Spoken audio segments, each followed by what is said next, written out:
Yeah.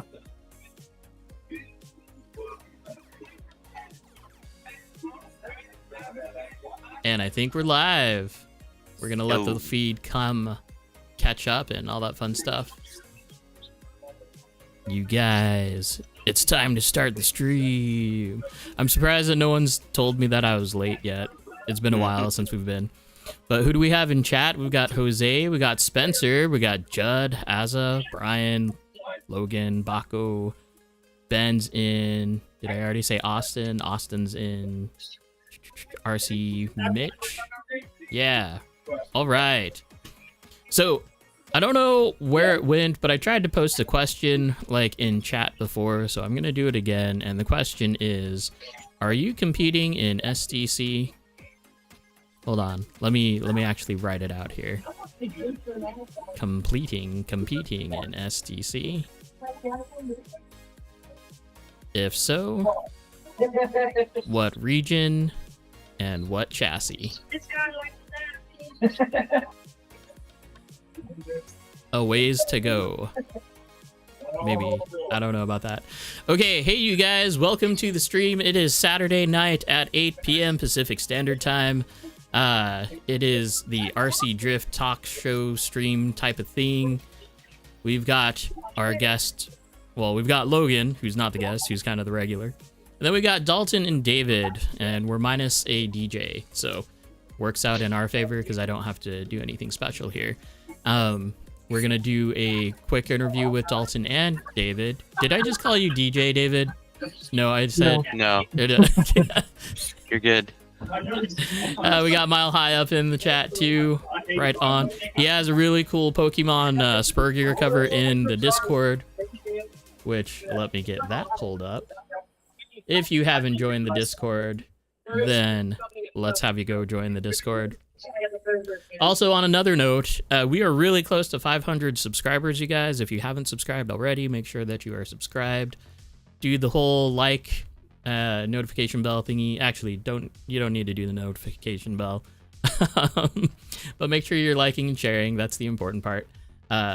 Cause at 500, then we can start doing super chats. And honestly, if we can get that done before the 24th, doing super chats on the 24th while we're doing a fundraiser for PDX floor would be pretty sick. Yeah. Anyway, okay, so we're gonna do announcements really quickly, all that fun stuff. And then we'll do calendar events, and then we'll hop into who Dalton and David are. Sound good, you guys? Yep. Absolutely. Okay. Perfect. All right, so announcement coming in from today, Jacob Parker from Seattle area, or Washington area, is now a part of the Establishment Drift team. So he's going to be competing with Chris and Justin, all on that team. So there we go. That'll be cool. Albert Morris is now driving for Team D-Style and Bankai 893. That's going to be really cool to watch as well. Also, James. If you know James, he moved up to Oregon area just this past year, and he's going to be competing with Team D-Style as well, I think. Yeah, I think he is. Tomorrow is round 4 of the PDX Underground RC Drift Pro Tech Series, brought to you by A-Main Hobbies. Doors will be opening at 10 a.m. Please arrive as soon as you can. That way we can get tack in like as quick and as like effortlessly as we can get through that. The faster we can get through that, the more time that we'll have for the competition. Last time we basically were running out the door with our pants on fire. Yeah. Yeah, that won't be the case this time, hopefully. We're going to try to run it a lot faster. Oh, 100%. 100%. I think all the little technical flops and floops that happened last time are going to be next to nothing this time around. Yep. Let's see.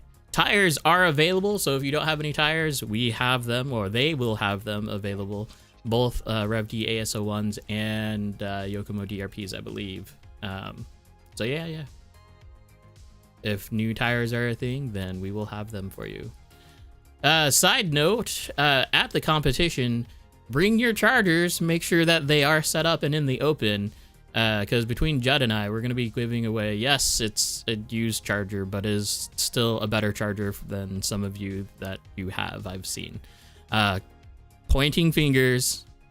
Cameron, you're one of them. Jose, you're another one. Harvey, you're also another one, unless that's changed recently.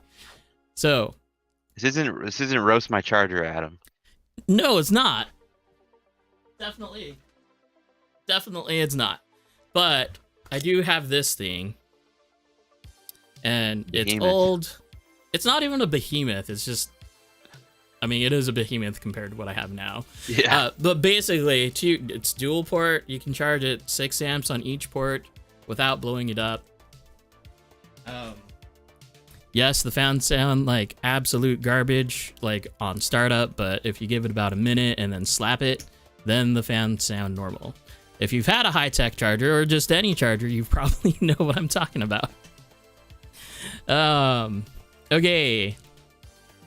And then speaking of, Saturday the 24th from 2 p.m. to 2 a.m. is a drift fundraiser, just as I mentioned.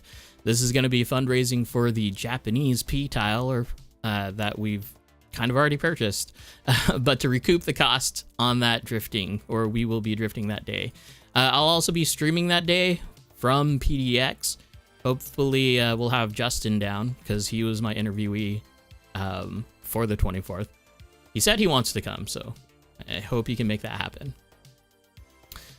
More announcements, criteria. So if you aren't registered for SDC and want to compete in SDC, or even just be a part of the competition anyway, please register, because we do need at least a minimum of 8 participants in the region, and this goes for any region. So if you're participating anywhere, make sure that you register, because if you're not registered, then you're gonna miss the bus, and that's no fun for anybody. As far as registered drivers go, you just have to participate in 50% or more of the rounds in your local region, or the region that you're signed up for, or at least 1 podium finish, and then you qualify to compete at the finals. For non-registered competitors, so that's me, any of the judges, any of the one, Ben Johnston is registration. I'll Yes. get the link in there.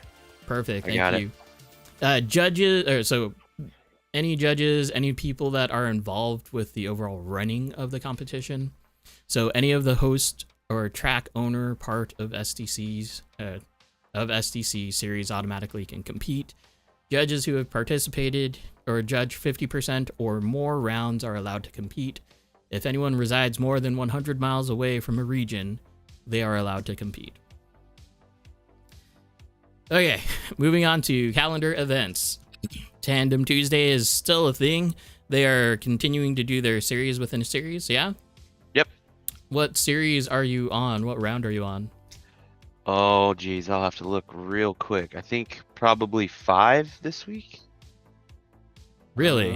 Because you started yeah. after this series, right?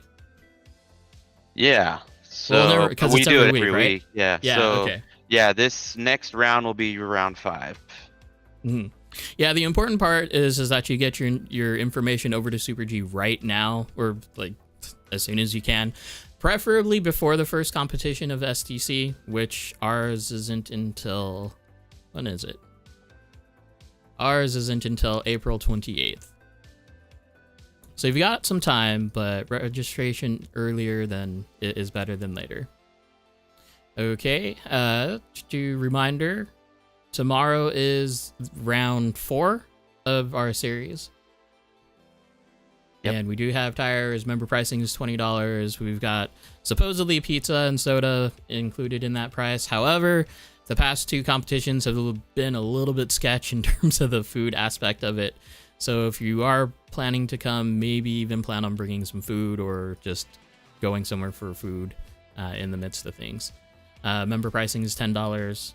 All that fun stuff. DRPs, RevDA, ASO1s. I already said that on the stream already. Okay. April 12th to the 14th, Northwest Model and Hobby Expo in Monroe, Washington. I will probably be there on Sunday. So that morning, the last session Nice. of it. Import I just Expo. booked my hotel for that one. Right on. Oh, good mention. If you are planning on going, book your hotels now, because they do fill up, because it is the only Best Western that is there. There is like some other cheap place, which is horrible. And then there's camping spots, I think. So if you have a camping rig, you can do that too. Import Expo is May 11th in the Convention Center. June 8th is Slammed Enough in the Expo Center. And then going out to October is Super G. Okay.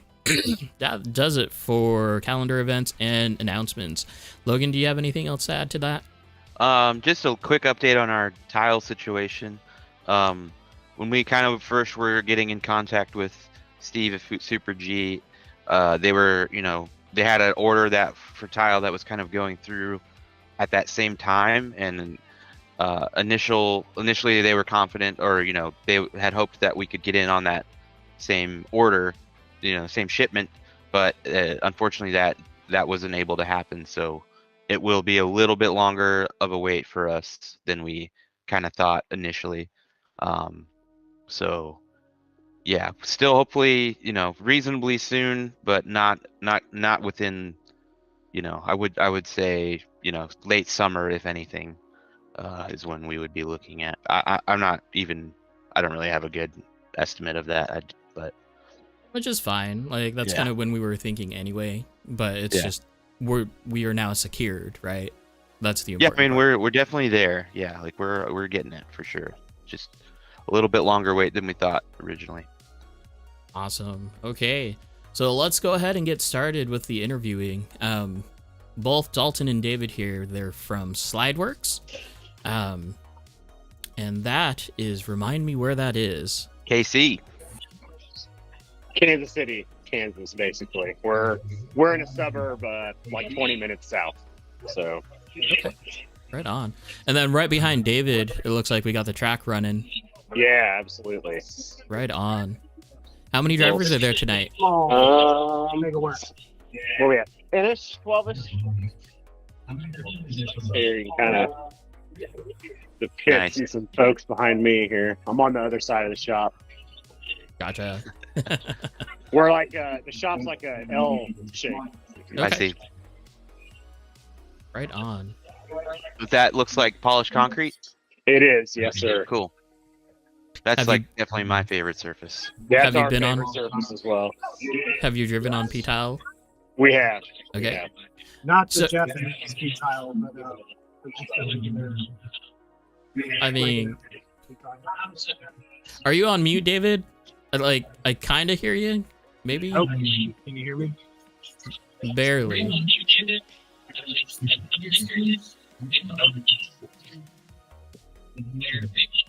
So, But we'll keep on going. Yeah, I'm still mixed feelings about just VCT to Japanese P-Tile, but Yeah, I think you always will be there, Adam. yeah, someone's feedbacking, someone's volume is up too loud.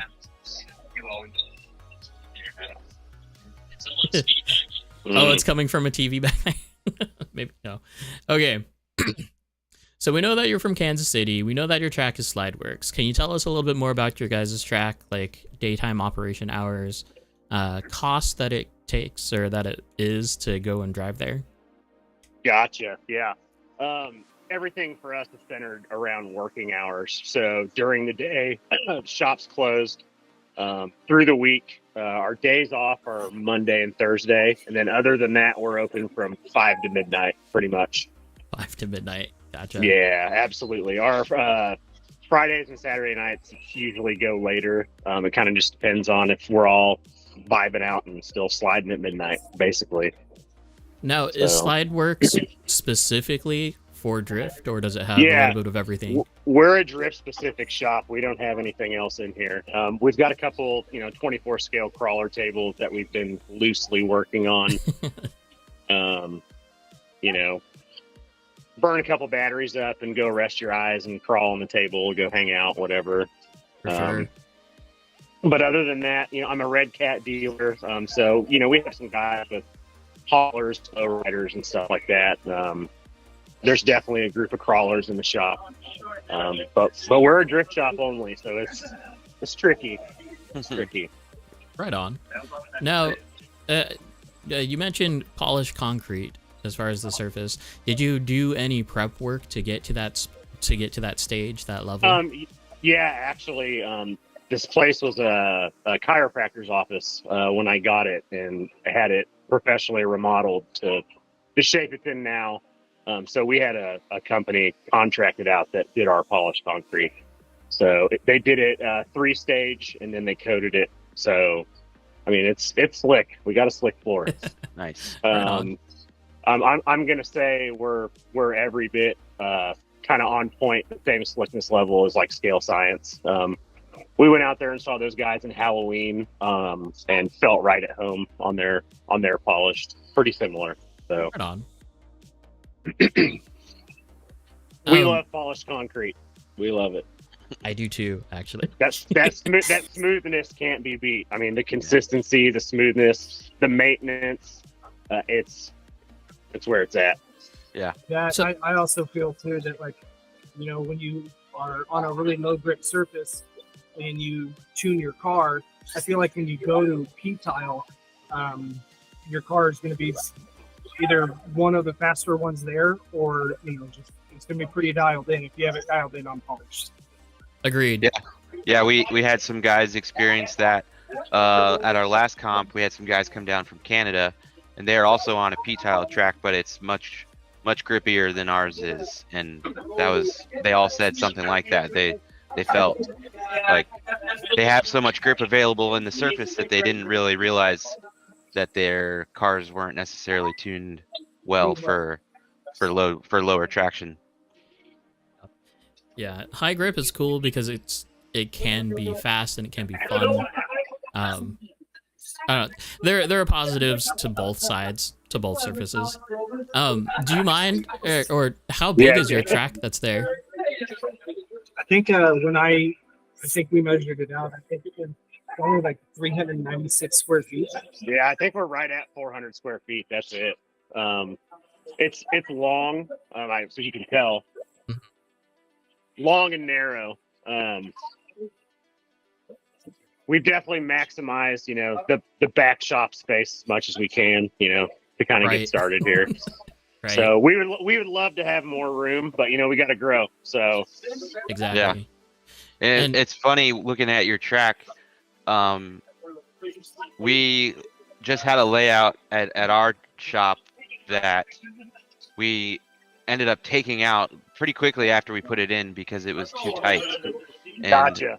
it's kind of hilarious because, I mean, there you go, folks. We do You're it making it here work. all day long. Yeah. Yeah. We like the tight lanes. It kind of inadvertently dials everybody in. Yeah. I think our guys, you know, we get a lot of feedback when they travel and go to other tracks that they feel like with everywhere they go, the lanes are really wide. They're on an And interstate. they feel like they've got a cheat code. You know, they're like, man, I couldn't hit a wall out here if I tried. And Yep. they're used to our slick floor, real narrow lanes. And as you can see behind David, they're catching doors. Nobody's having any issues tandeming at all. You just got to tune your rig properly and seat time. So we try to drive into these newer guys' heads. Chase all the parts you want. Just you got to drive. You Yep. burn Which- batteries up. That's foreshadowing for topics to come. Right. That's a big topic around here. So Yeah. It is going to be kind of a little bit of a rerun for us, but it's always good to bring up and talk about no matter what. Yeah. So coming back to the track though, do you mind if I ask how much it costs to surface the track? We were just a hair under 10K actually with our floor. Yeah. So it was definitely one of the fatter parts of my remodel, for sure. Okay, now let me ask you this: what is your track care regime? We wet mop it probably once a week. Other than that, it gets swept every other night, and that's really about it. That's it. Is there any type of product on the concrete, like a sealer or anything like that? There's some type of, it's like an epoxy almost, but it's mixed with a hardener. So it's like a clear coat, but it's not soft. Okay. So, and we're doing all of our lines and marking with electrical tape. It seems to stick really well. It comes off easy, and we haven't really noticed, consistency issues with the tires running over it or anything like that. So Nice. Same. That was the one like spec about the Northwest concrete. It wasn't as smooth as it should have been, but it was finished, and we basically had an indestructible track. We didn't need to do anything. It kept its grip. It was great. That's kind of where we're at. And as you can see behind David, I mean, it's shiny. It's a slick floor out there, and it doesn't. We haven't had to do anything special, and we're right at a year of running pretty solid on it. So literally just mopping, and that's it. Yep. Yeah. I think that's one of the biggest keys for a shop owner. Yep. Keeping drivers happy and keeping yourself happy. The Japanese P-Tile sounds cool. I've yet to drive on it. It's not slow. Yeah, I mean, I'm sure it's cool and everything, but I mean, I think that there's a lot of different things, I think, with RC drifting that come and go, and there's also some things that aren't going to change. And I think that polished is here to stay. I don't think it's going to change. Yeah. I think that you're going to have other options all the time, but I think the main one that everyone's going to love to go back to and always going to want to call home is going to be polished. At least it is for us. Yeah. I don't disagree with that at all. Yeah. I think like it's probably the more expensive option if you do it right. Yep. But the durability and the the maintenance and everything on it is just top of the line. Yeah, I mean, the short term is where it's kind of fucking costly, but long term, like you're not replacing tiles. True. It's just like everything else in this hobby, right? Buy once, cry once, right? Yeah. Right? Yeah. 100%. And also the reality is not every shop is going to have even the opportunity or the ability to do a concrete floor. I mean, Correct. A lot of places you can, but like for instance at ours, we wouldn't be able to do that. So I mean, that's my sentiment right there, is the idea that like wherever you go, yes, there's going to be an ideal surface. Yes, there's always going to be like that dream, right? But at the same time, it's kind of like, just do it. Just get out there. Just drift on the surface that you're on. If like Japan drifts outside on asphalt even, right? Sure. It's like how many of our guys would just be like, oh yeah, let's go do a track outside, like for fearing for life of their carbon chassis, right? Sure, right. Nobody wants the scuffs. Nobody wants the scuffs. But yeah, like my sentiment is just whatever you have, be grateful for it, go and drift, do the thing.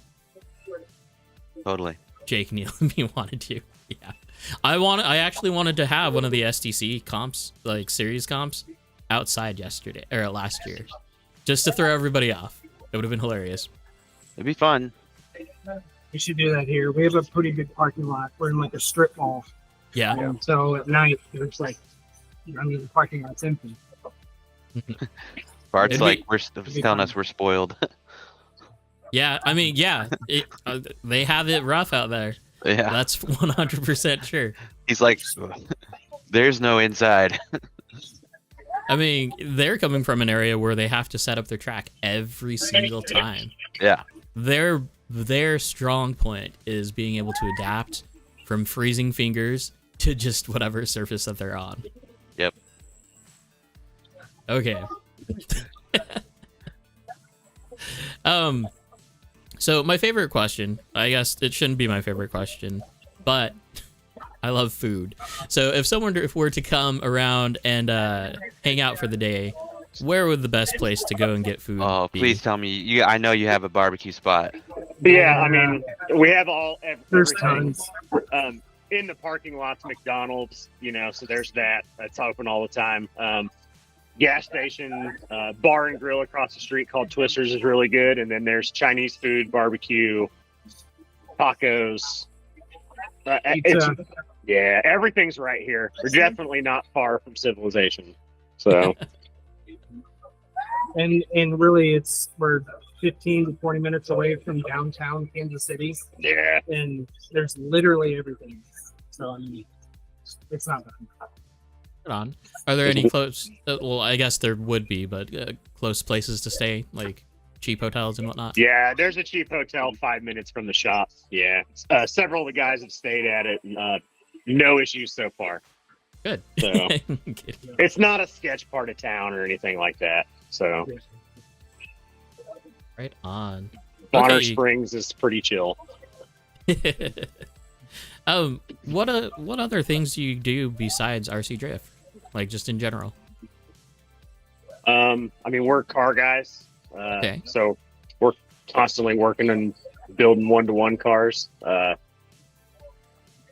pretty much all the time. If we're not here in the shop messing with that, we're doing car stuff. What do you drive, So, or what are you building? Better yet. Several of the guys here have, fully built Hondas, big boosted. What's Jake's ZR1 Camaro and an Evo 9. Yeah. I'm in a boosted Gen 3 Coyote Mustang. Nice. David's in a boosted Focus ST. So everybody's got like their own little flavor of stuff. We got one of those guys here too. Plenty of projects all the time. So Yeah, Jose has a ST. nice. Yeah, I'm not that proud of it. it's a good time. He's very proud of his. He's always down playing it. It's a good time. It's fine. Wait, Jose, why are you saying you need one? You have one. An Is ST. this the I'll focus? sell you mine. Kansas City boys love drag cars. Yeah, it's factual. Yep. Everybody out here is trying to roll race down 70. That's Yeah, pretty but much here's the what's weird going thing on. is everyone's a drag person, a race person, but I'm the one fucking slow and slow stance guy. So I got Tilty Boy wheels. So Yeah. How much camber are you running then, David? Too much. so I had like a Euro, old school Euro fitment. So I Okay. had like zero degrees camber in the front, and I had like -10 in the rear. Jeez. So on a Ford. yeah, I was running 10.5-inch wide rears, wheels, 3-piece on a 215 wide tire. I mean, the Focus is basically European, right? Yes, Correct. it is. Wait. It's a 5x108 bolt pattern. I can put Ferrari wheels on it. Okay. There's a guy, Spencer, is in the chat. He's drifting, real life drifting with a Mustang, Oh, nice. Awesome. and he's Awesome. I had. love mine. It's fantastic. Yep. He's I don't know where he's at in the ranks yet, but he's definitely climbing up in the ranks for that. Very 2011. All cool. right. Very cool. Cars and guitars for me. Guitars. Nice. Yep, there you go. I can't do guitar. It was too much brain involvement, so I stick to bass and drum set. Drums and guitars for me. Anyways, okay, let's talk about RC Drift.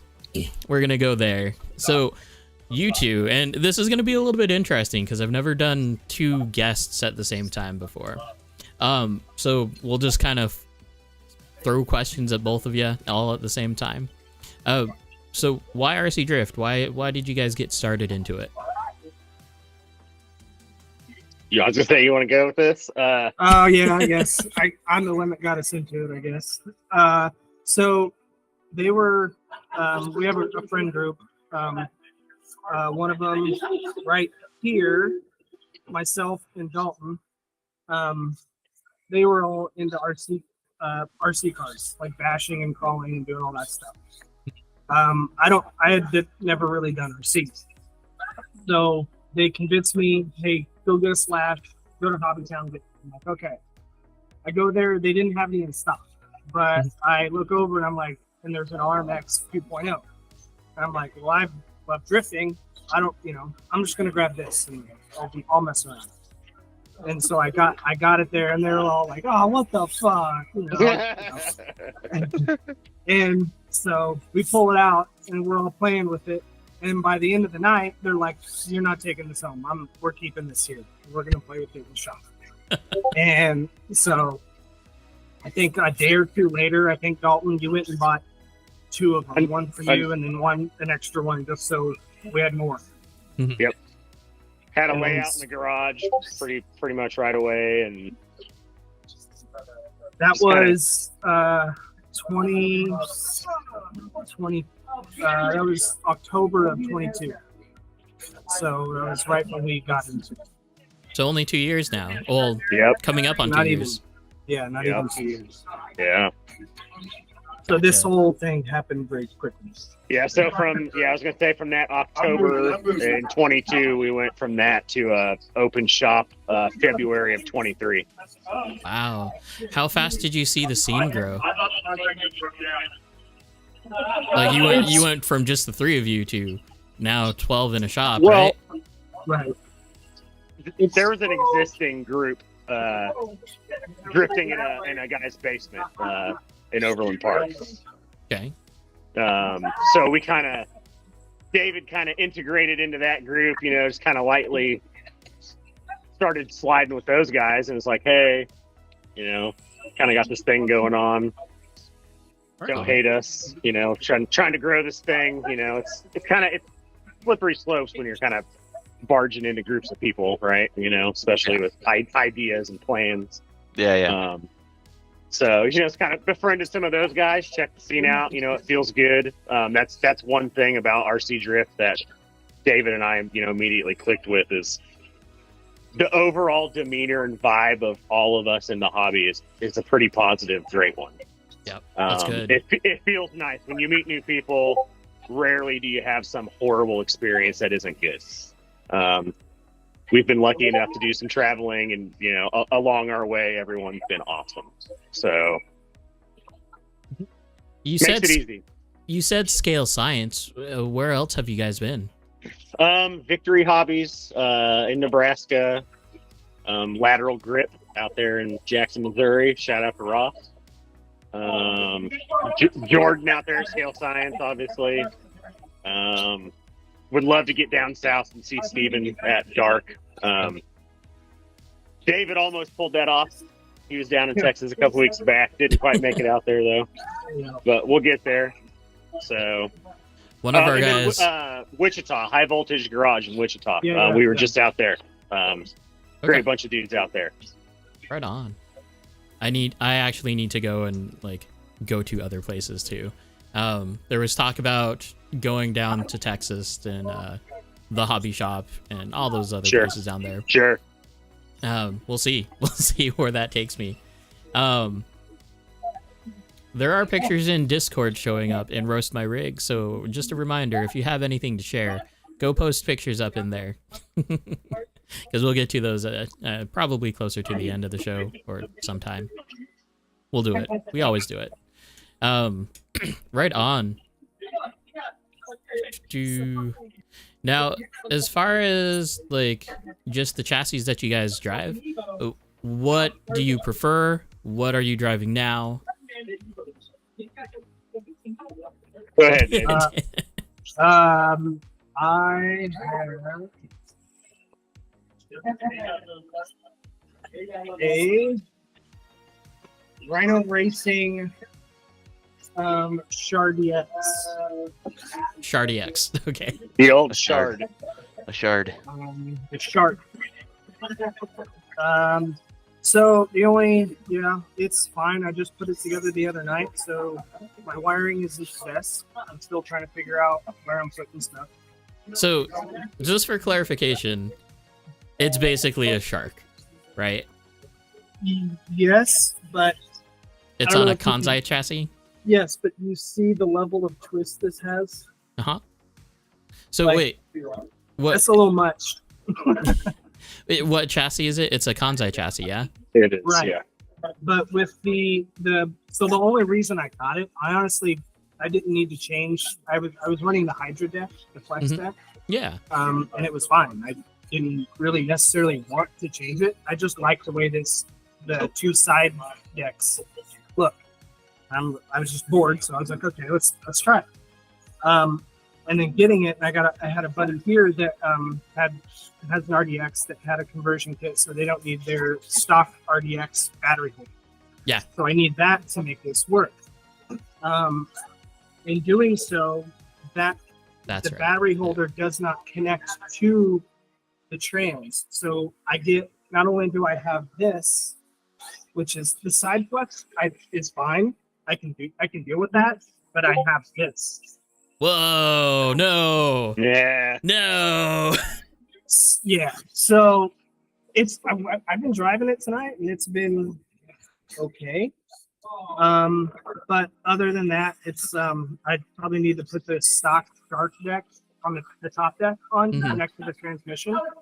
But the whole point of it was to run the side decks and not the top deck. So I'm gonna toss up what I'm gonna do with it. But other than that, Activance Electronics, Jarvis XX, Wedge 10.5 with a torque rotor, blaze cap, GYD 550. Futaba CT 700, Axon Revo 2 shocks. Good jocks. And then Yokomo arms. I haven't sprung for the final form kit yet because I have the Yokomo brass toe blocks and the Yokomo brass hubs, and I love them.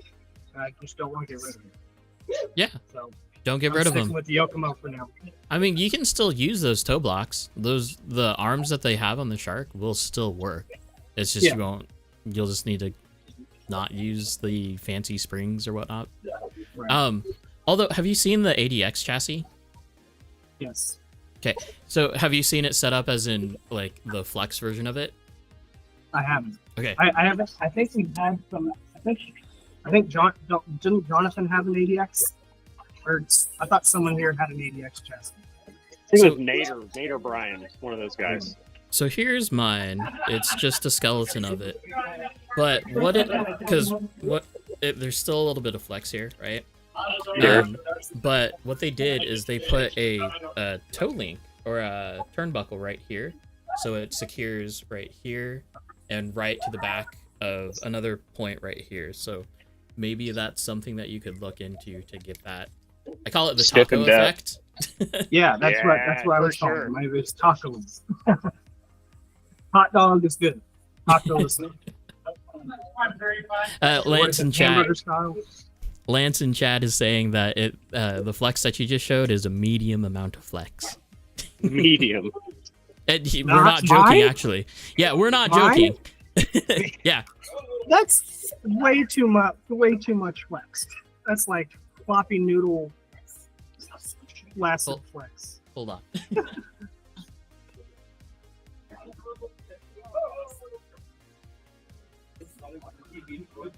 Okay, so this is the midnight deck. Okay. Right? Yeah, sure. This is also a Galm. But as far as flex goes, let's see. Jesus. Okay. Do you even feel what that thing is doing on the track? That's a good question, right? Because it looks like it's just rolling around like a dead body. Right, it is a different tuning style, I will say, for anything flex. Honestly, stiff chassis, I will always drive like a stiff chassis perfectly fine.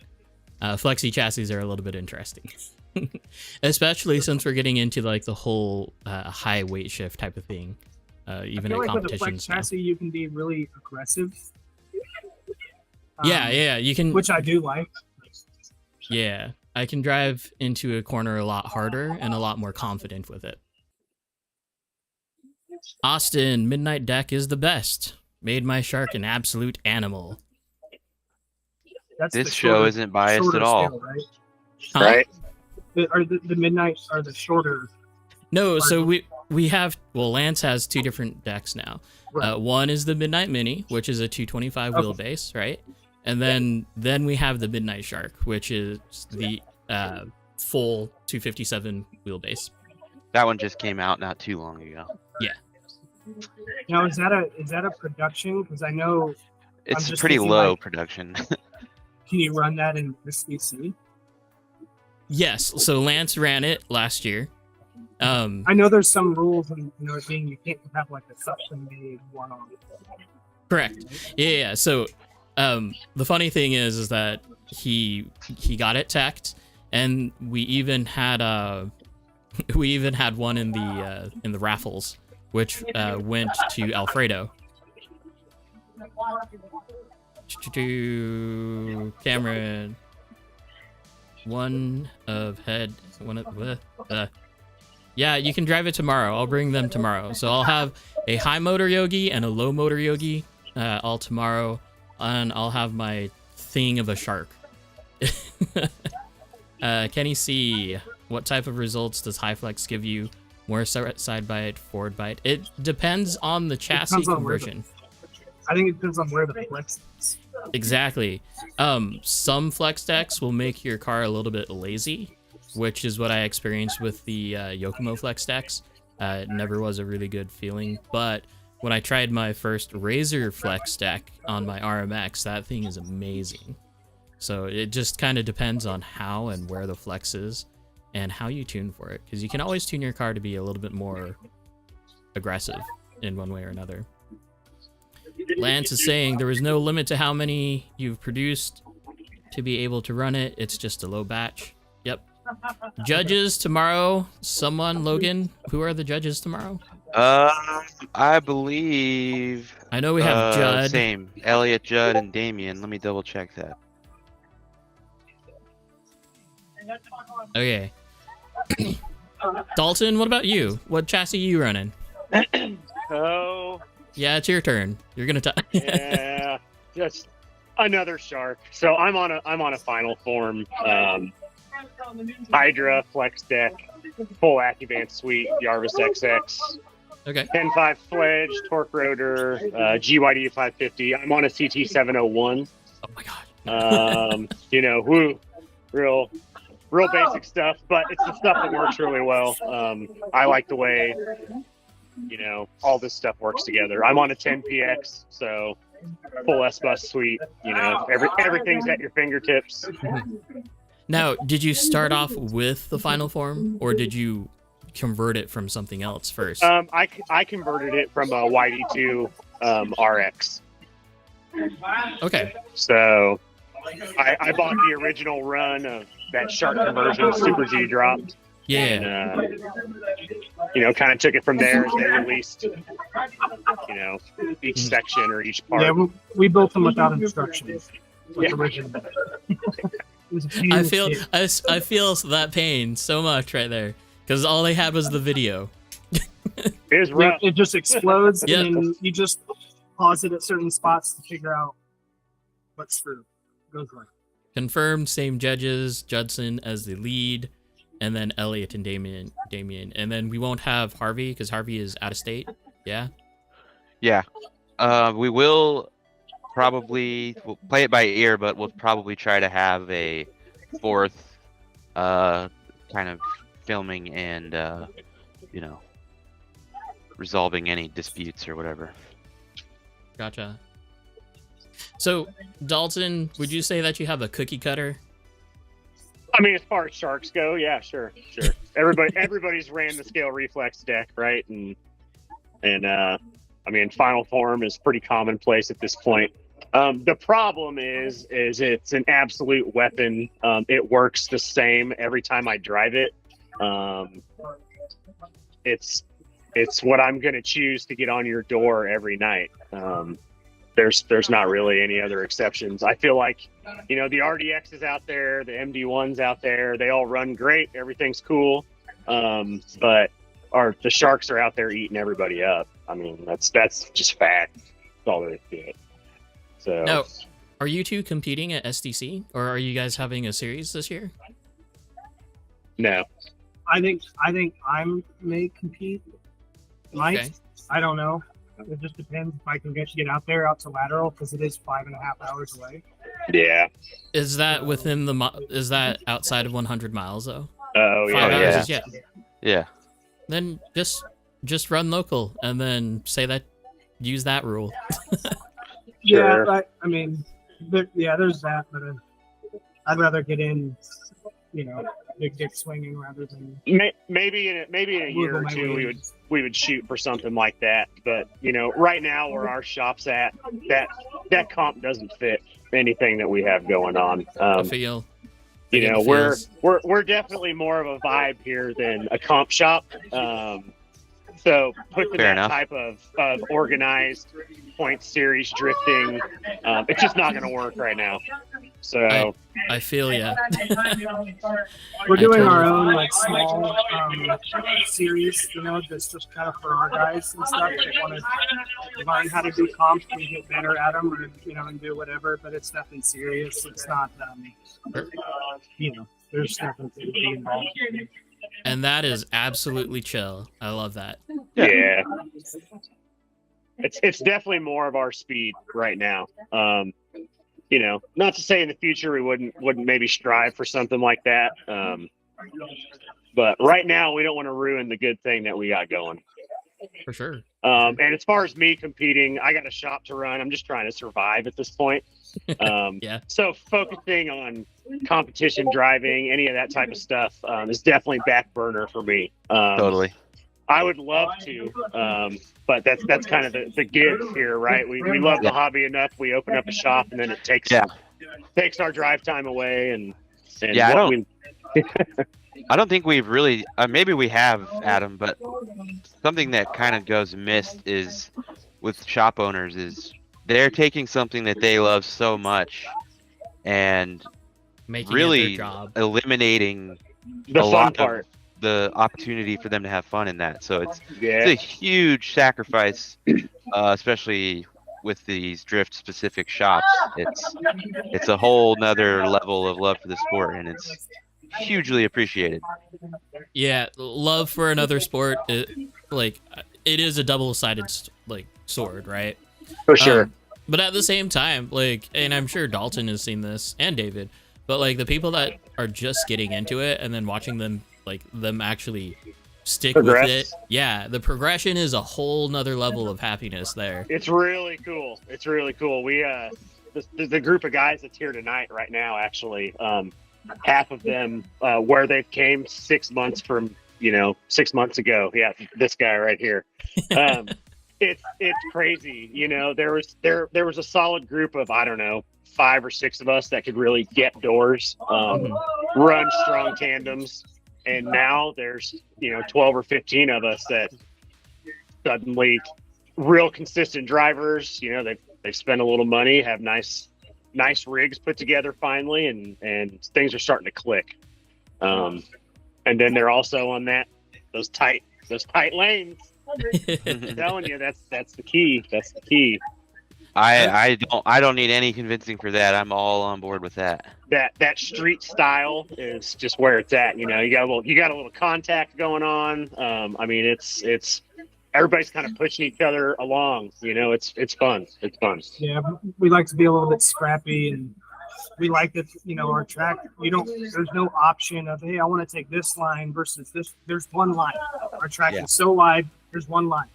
And I think that's what makes, when we go to a different track and there's one and we want to hit a line there, we can hit that line over and over and over and over, even though it's a new track, because we're consistently used to hitting one line over and over and over and over.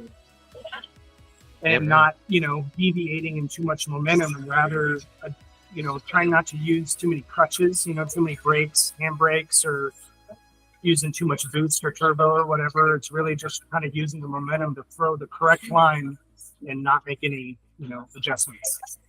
You only get good at what you practice. Well, I do also want to throw in there, regions have different styles, right?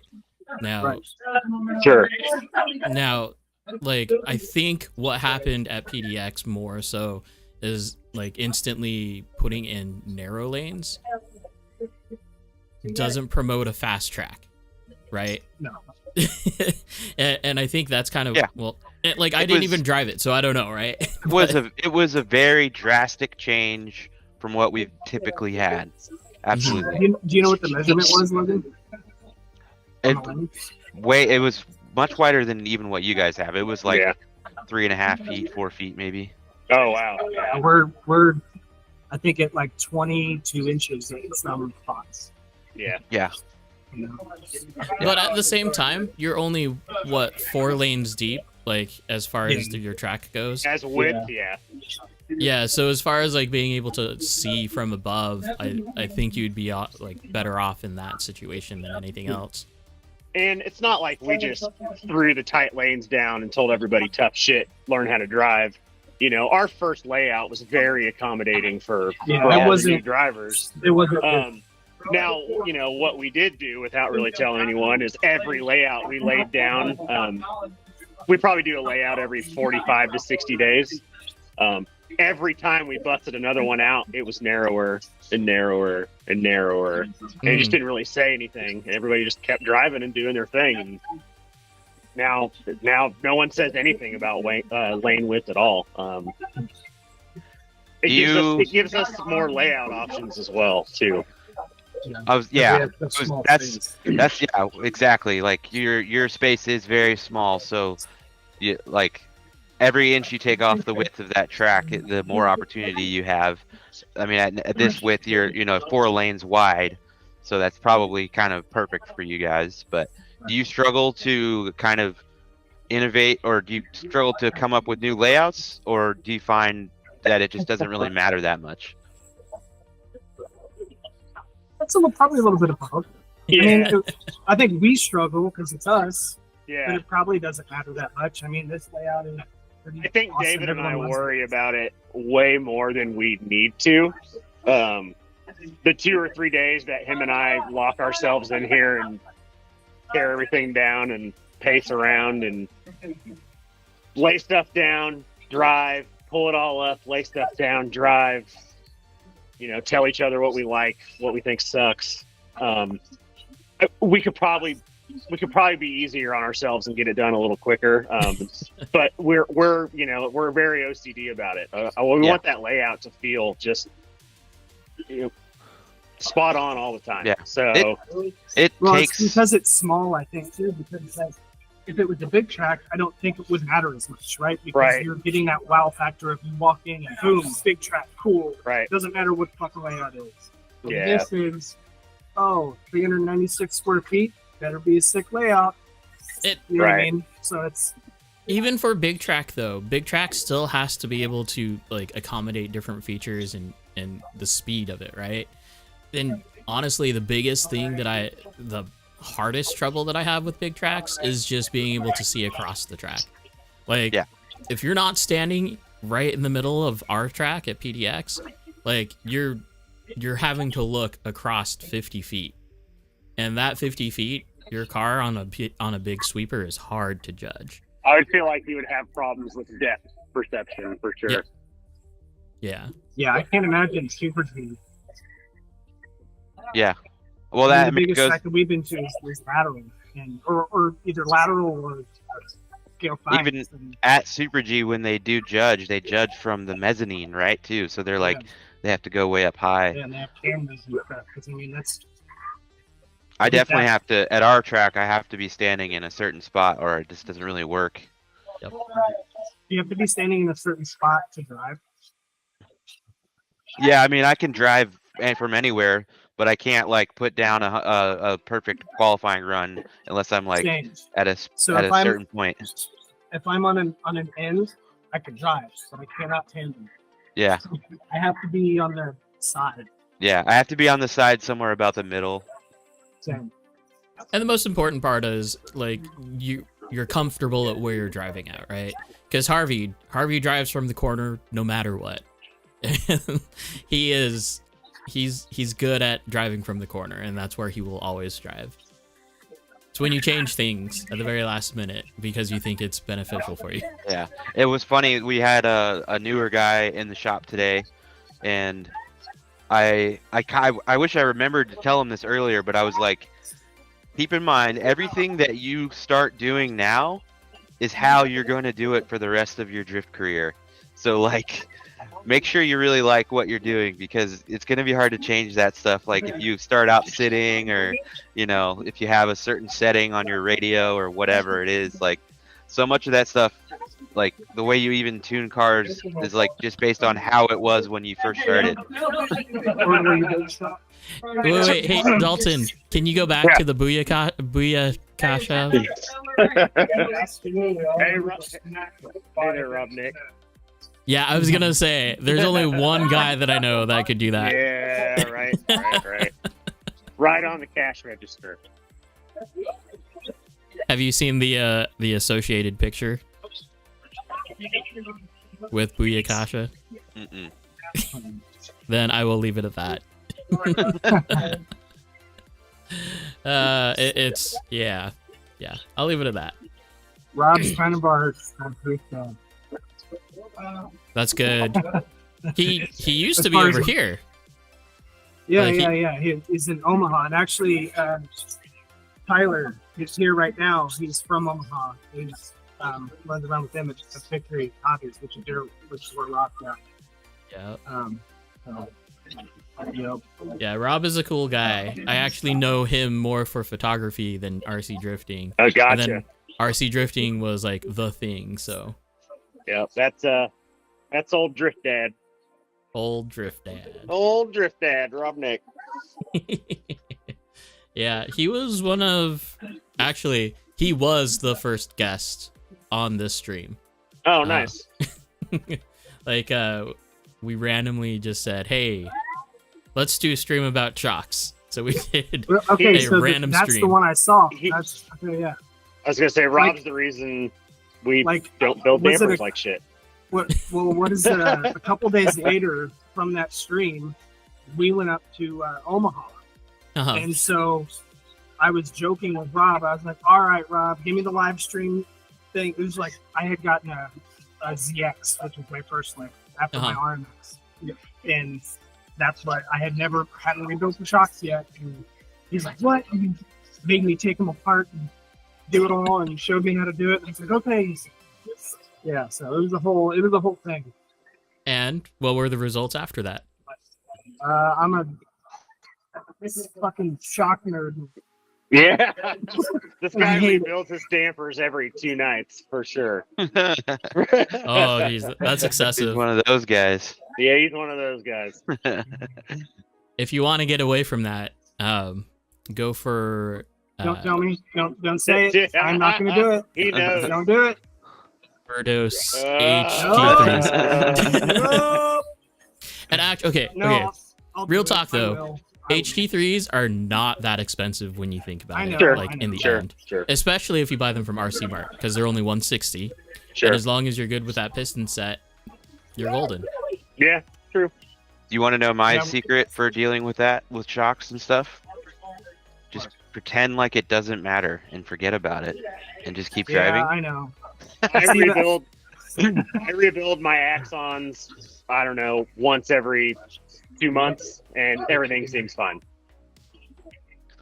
I only I think rebuild it mine just- when I think I'm gonna tune. That's it. Gotcha. Yeah. But Adam, do you have the 1 mil hole drilled out in your top? Oh, yes. In the ones that are not excessively expensive, yes. So So- in my axons, I did it originally, and I was like, this is stupid. I have no I've got no rebound at all, Mhm. and so it just felt sloppy. And so I went back to solid ones, Mhm. and then I recently went back to building them a little differently, but using with the top cap with the hole in it. And now I'm stuck on it. Right. And see, everyone has their own style of tuning their shocks, right? Rob Nick has his. I have mine, which is based off of Rob Nick's. But like So, everyone is different. It works as long as you're consistent with yourself. Sure. That is what I believe. What about you, Logan? Just built them and then forget about them. I wish I could do it. Yeah, I gotta sleep at night, so they can't be leaking. They gotta be doing what they're supposed to be. Now, are you guys using silicon oil or mineral oil? I'm on the Axon oil. Silicon. Yeah, we're on silicone right now. Yeah. Prior to this, I ran mineral in everything. My big bores, MSTs, TDAs, whatever it was, I would run mineral. But silicone in the axons has been great. Perfect. Yeah, like I run mineral oil in the HT3s just because they're overdose. Sure. It'd be sacrilege, right? You can't. Just a bit. But everything else is silicon, and besides the fact that nerds. There These you go. are overrated. These are overrated. There's a reason why they're for sale on Facebook everywhere.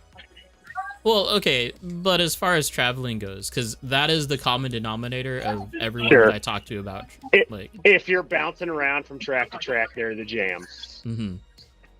Yeah. Other than that, all the trouble. I wouldn't say troubles. Exactly. Right. They're fussy, and you can't say they're not fussy. They're fussy. Yeah. What I always hear about those is that they like self-adjust as you're going. Sure. Have you guys seen on Facebook, like Bala has been posting? Yeah, those look awesome. Here and there of his. The adjustable bottoms for the Axons. Yeah. I'm down with that. Which that sounds awesome. It seems like it doesn't use anything. I don't know. Crazy, like where the nerds, it's like a different shaft that's in place to the other one. Weird mounting and all that. Yeah, this seems like it's pretty normal. It's kind of normal. Yeah. So okay, I will throw out this comparison. It is basically like a Cutis, a racing Cutis shock, but to Bala's standard, which makes it that much better. Sure. But side note on that, Alfredo actually has a set ready to go. He posted a picture of the shafts, I think earlier today. Oh. So. Oh wow. He will. I didn't know that. He will have some cool stuff coming up. Actually, Alfredo is now driving for Overdose. So first, there's a few firsts in that. Like he's the first Philippine. Is he? It's Philippine, right? Overdose driver. He's also the first overdose driver from the States, I think. Someone correct me. Wow. Correct me, please. That sounds right. Yeah, sounds good to me. Yeah, honestly, RC Drift is taking leaps and bounds in the States right now. With the whole interaction with TDC last year, and then we're basically doing Super G Worlds this year. And then it sounds like everyone is trying to travel a lot more. So we'll see a lot more of our US based guys go out to international competitions now, which is really cool. Yeah, I'm really interested to see, where we stack up in this whole thing since we're new. I feel like, like everything competition-wise, I feel like we've definitely got a chance of pretty much dominating that. We have a lot of drivers here in North America. Yeah. A lot of talent. But the style, that's the big difference. Sure. It'll be interesting to get a perspective on what other countries think of us calling SDC Worlds. Right. Yeah, sure. We tend to do that. I guess our RCDC is like FD Japan, basically, right? I mean, in scale, FD Japan. And SDC is now basically 10 scale, Formula Drift US. Yeah. It's fun. You could kind of call them, stylistically, almost the same, same type of avenues, too. US versus Japan, or just wherever else. Why are we always the weird ones? I don't know. Is it us or is it Europe? I think it's us. We'll see. I mean, even the difference between DMEC and FD is pretty big. So yeah, the rules are wildly different. Yeah, I tend to find the DMEC stuff their rounds are more exciting to watch, I would say. They're definitely a lot closer. And I think it's their tracks. If you look at their tracks, Their layouts are more interesting for sure. Yeah. They're smaller. Yeah. They're tighter. They're like They this. don't rather they than, really you know, so they big don't and spread really out. they don't focus on oval venues so much because they're Yeah. not so focused on bringing in revenue. I mean, maybe that's just bad business, but it seems like FD. I think they got the just- revenue over in Europe. See that DMEC, the final?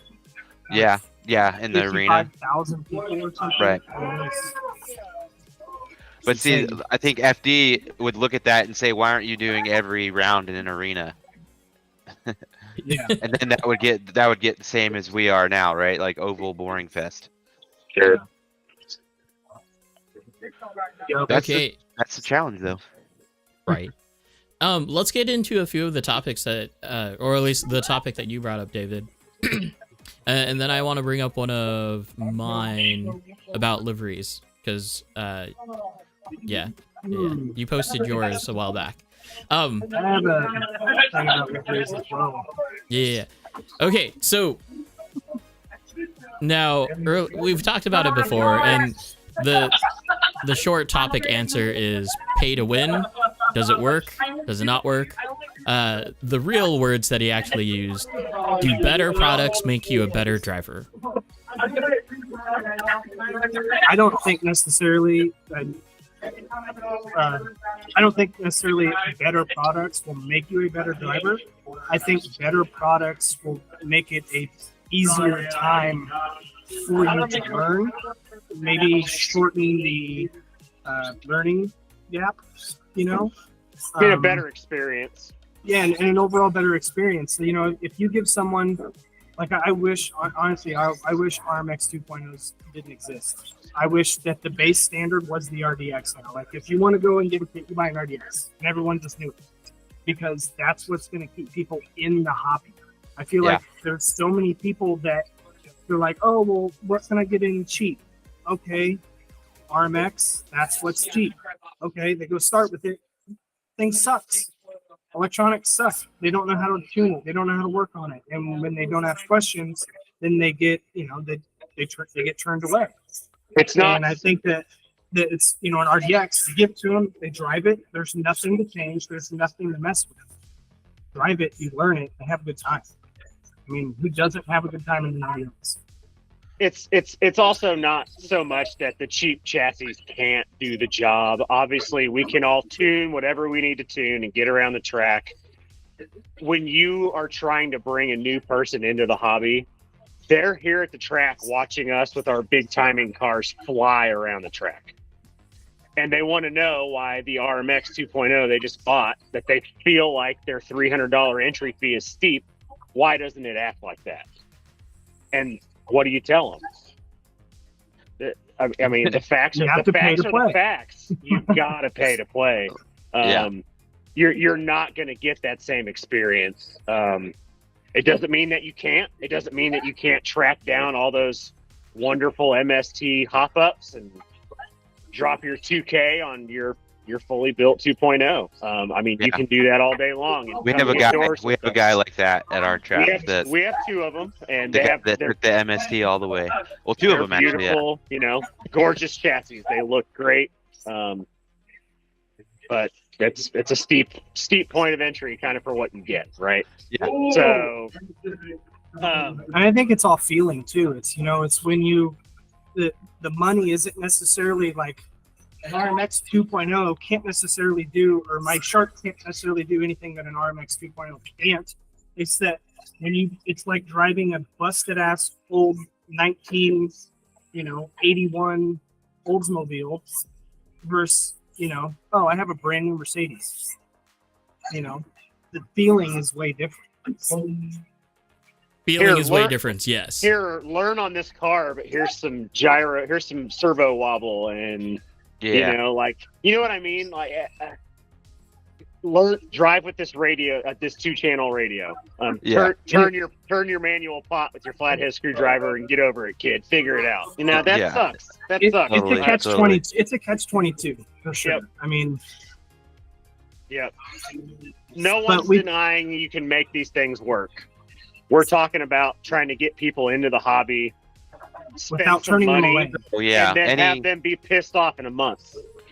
any regular at a track knows that feeling when a new guy shows up and you ask them what they're driving and they take the body off and you see those two plastic rails going across and you're just like, all right, well, here we go. Okay. Here we go again. Here's the right when you see that, you know, the first 8 things that you have to do for them to make them have a better day, and so you just go ahead and do it. That was literally our saying- day today. That was literally what we did today. Yes, there's nothing wrong with that, but it doesn't feel good. They're still not happy at the end of the day, as they would be with something better. Yeah. And it's not like they even have to spend that much more. Right now I'm in the process of turning my rental fleet into RDXs for that very reason. When a new person puts their hands on one of those, they have a chance of driving it. They really do. There's just something. There's something about the. Humans are just. We're so hard to convince that you should just go that little extra bit. Little bit more commitment, and it'll be such a more enjoyable experience. Buy once, cry once. But that's also a hard justification to make, right? Right. Because to someone new. Exactly. For Because sure. For sure. David, how did you know that you were going to get into drifting Well, just by picking it up that one day? Right. Well, so drifting has kind of been my thing. If I can do it in any sort of way, like video game, any way I can do drifting in any sort of fashion, I'm fucking doing it. Okay. So I knew that's why whenever I went to go buy a basher, I didn't even really want that. I wanted an RC drift car because I used to watch Ninja's videos covering Super G and stuff, and I'm like, man, I want to do that. That looks fun, but I don't know. I don't come from RC. I don't know anything about RC. I'm a lefty. I was on my RMX 2.0. I was holding it upside down because I come from Xbox playing video games. So my right trigger is my throttle, my steering with the left. So when I tried to hold a remote and stuff, that was all flat. Mm-hmm. I don't know how we got onto that. Yes. So I did write my own answers, as notes basically. So there are 2 parts to this. There's the yes side and there's the no side. Yes, higher quality parts, more specifically, more tunable parts, can enable you to make the needed adjustments that aren't there to fit your driving style just a bit better. The RDX, right? Because there are no adjustments on the RDX, right? And for the RDX specifically, yes, it's a great chassis to learn on, and yes, it's a really fast chassis to grow out of if your whole intention is to not change 100%. it. Right? 100%. Okay. So short answer is, if you know how to use it, then it can be advantageous. Like Kalai brought up on his streaming episode, they only upgrade certain parts only after they believe that they maxed out the potential of that part. And that was more specifically talking about ESCs, but I do believe that can go into any part that you're using on the chassis. The no part. Say if you don't know any better, then why... Wow, I worded this really crappily. But if you don't know any better, right? But you still use a $280 Futaba servo, just to use the stock settings, never tune anything on it, then what's the point? Yes. Heavy agree, as a Futaba servo guy. Clearly. Yeah, because without a tune... One of the points I was going to bring up is all of these they have huge asterisks, because if I took all of my electronics and deleted all the settings and just set everything at 0 and handed that, the MD2 with everything to a new person, they would not have a good time. Right. At all. Yeah. Clearly. We're not saying go from, hey, you're new. All right, Futaba, AccuVance, here's a shark. It's not that. It's just it's more of, a lot of people get turned off from, RMXs and stuff because it doesn't do what I want it to do, and there's other options. They're at the track watching cars get around the track really well. Yep. I mean, and they show up with their Red Cat RDS or their MST RMX, and they want to know why it doesn't behave the same way. Yep. So, I guess you choose what avenue you want to go down to tell them the fact.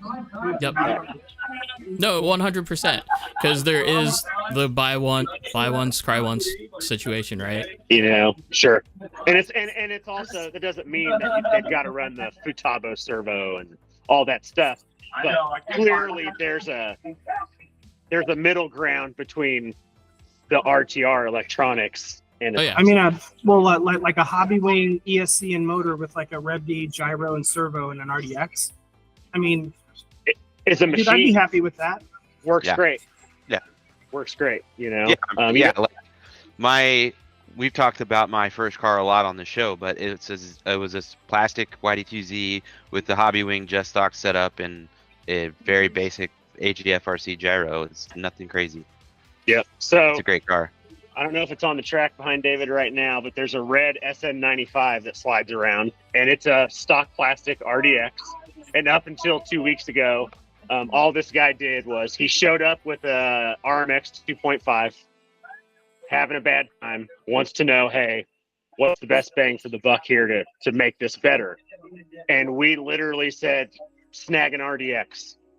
So he took his box stock MST electronic suite, all of it, servo gyro, all of it, plopped it on his RDX, and was immediately catching doors with most of the people on the track that day in his bone stock, horrifying, electronic MST electronics RDX. And then he drive it for another month like that, David, before he copped his AccuVant setup, threw just a Yokomo V4 on it. These aren't crazy hop ups. Obviously the AccuVant stuff's nice, but not a crazy servo gyro combo, right? That's the common good stuff that works. And he almost placed out in the Wichita comp that we just went out to, and he's been sliding less than 6 months. Yep. And that was there were switching regular guys there that was their home track, and they didn't qualify into the comp, and he did. So there's something to be said for it. There's clearly something going on. Yeah. Yeah, 100%. So, and, hands down, I'll always recommend the RDX as the chassis to go to, 100%. For new people, for sure. For new people, yeah, that is the underlying fact. And I like that you can't tune it. Also, you can't mess it up. Definitely not knocking the Red Cat RDS. That's what we push at the shop here for a beginner car. Hands down, we're Red Cat fans. They just take some massaging, that's for sure. Get rid of those ball cups. Get rid of those ball studs. First and foremost, what we experience the most out of those right out of the box is just a lot of binding. Mm-hmm. You get that cleaned up, and I mean, let's be honest, it's a YD2. That's what it is. Have either of you, or have you seen anybody at your track try a high weight shift setup with the RDS? They work out really well. There's one out there right now, isn't there? I think there is. I don't know if he's yeah, he may. I don't know, maybe. But yeah, we've got one of those going around the track. Speaking of which, what do you guys think of Jordan's Scale Science kit? Do you guys see that today? It's it's a chassis conversion. I've seen pictures of the renders here and there. Yeah. I saw he dropped pricing for it today. How much is it? $150. That's fine. That's so. It's normal, right? Yeah, I'm to a point where I'm numb to chassis conversions, where $150 that's fine. It's tough on that $199 kit, right? No, I mean, because just think of it that is just increasing the value of that chassis and making it drive better. Anything Razor, my Razor conversion, this is RMX VIP, right? Sure, right, yeah. So this is my oldest chassis outside of a DP that's not a DP anymore. So this is a Razor chassis. This chassis shipped to the States was over $300. Oh wow, yeah, chunky. Yeah, I think I've got a Razor Performance instead of the Shark rear shock tower, the big chunky one. I have the carbon one.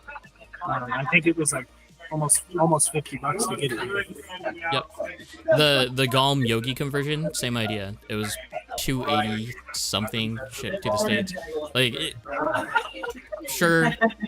It's a lot, but if you drive their chassis, it makes up for it. Like, you know that they did a lot of work and research on it. I should have made sure your guys' sound suppression was turned on. Yeah, David, your background's blasting us, David. Okay. So, I thought we were going to go a little bit deeper into that topic as far as do better products make you a better driver. Anything else that we need to bring up on this or touch bases? Or do we think we killed it? I would say depends on the product, but sure. Yes. Yeah, I think just a middle ground, just trying to encourage people not to do, what's the cheapest I can get into it for? I think you kind of tell people, like, you just said it yourself that you don't even want to do this. If you're trying to get into this literally as cheap as possible, you don't want to spend any money, then you don't really want to do it. Yep. And I think if you do really want to do it, then come to a track and just say, hey, can I rent a car? That's what can the I rentals drive are someone's for. car? Yep. Can I hang out? That we have a guy here that I don't know if Josh left or not, but he came in here, ordered, I think he drove our rentals for like 2 weeks until his chassis and all his stuff came in, all his parts and everything, and he finally built it and he was ready to go. Yep. I 100% believe that a good experience on the first drive is going to be groundbreaking. Because if all you're doing is just trying to figure it out, you better love it. Right.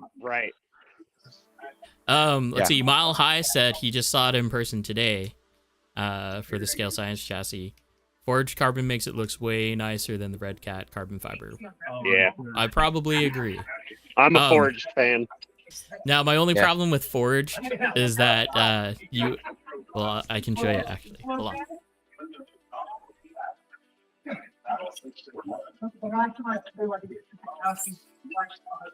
So my only problem with forged carbon is that it had better have the entire chassis as forged carbon, because if not, or then it looks goofy. If not, then you get chassis that look like mine. Scale Science Donut or Mile High Donut is there. So we have forged carbon. Ooh, pretty. Yeah, sure. But then we have Lance's midnight top braces and regular carbon for the bumpers. So yeah, your issue is just that inevitably you're gonna have some mismatch. But that's me. So no, Adam, I'm the same way. So I don't want to run the plastic RDX battery holder on my, blah blah blah, however many dollars car. I'm like, it just looks stupid. And to me, I'm like, style over everything. Like, I don't care how fast or slow the fucking car is. I want it to look cool. It's a rolling car show. I'm like, buy it. So if it looks sick going by, then that's all that matters. Right, on the outside, not the inside. No. Sometimes we drive naked. Yeah, we saw a live stream where someone was driving with a clear body, an unpainted body. Yeah. I think it was Judd. Judd pointed out, I think, maybe, correct me if I'm wrong. I think he was like, what, clear coat is a color too? Yeah. It's technically painted. It's painted. But it had window mats. That we did in Wichita that had a body. It's like they hadn't even put it together. Really, they barely cut it out. It was like painters taped together and magnets on it and stuff. And they were just attempted to do the comp, so whatever. I've had a body where I masked fully in blue painter's tape, and then actually questioned if I wanted to remove the blue painter's tape. It's already blue. It's like it worked out. You don't even need to paint it. Let's see. Who is posting that?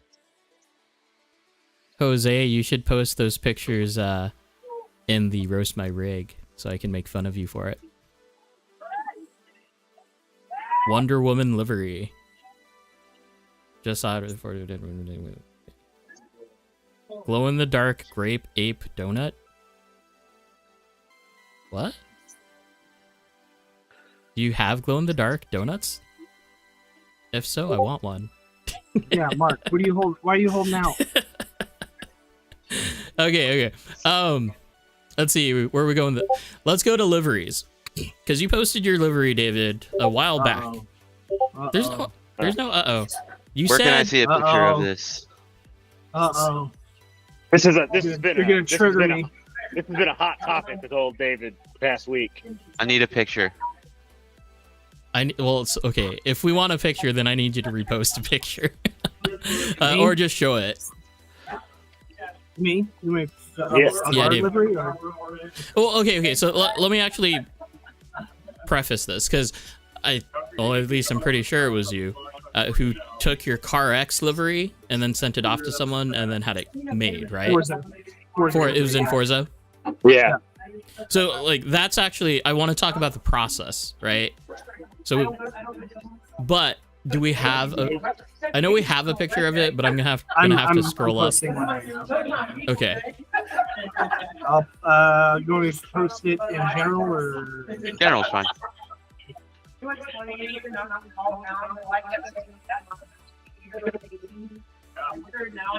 Okay, so while he's doing that, just a reminder that the Oregon series for SDC starts in April and runs through September. April 28th, May 19th, June 9th, July 14th, August 11th, September 8th. These are all going to be in Portland, and more information is going to come out as we see it.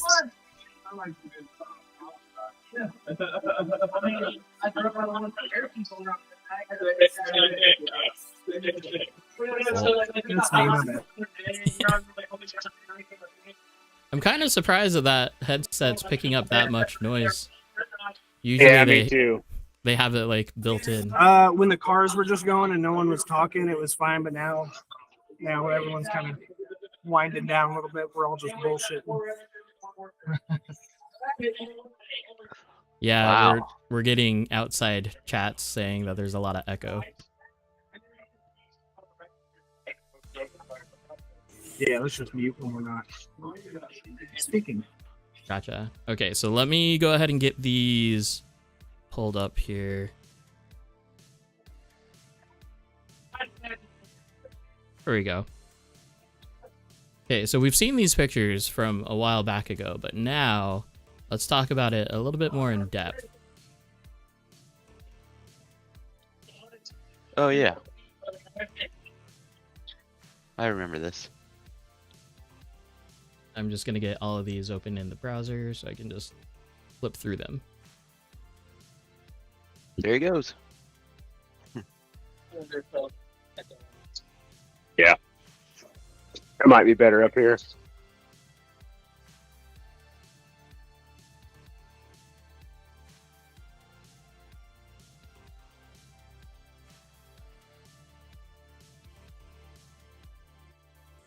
All right.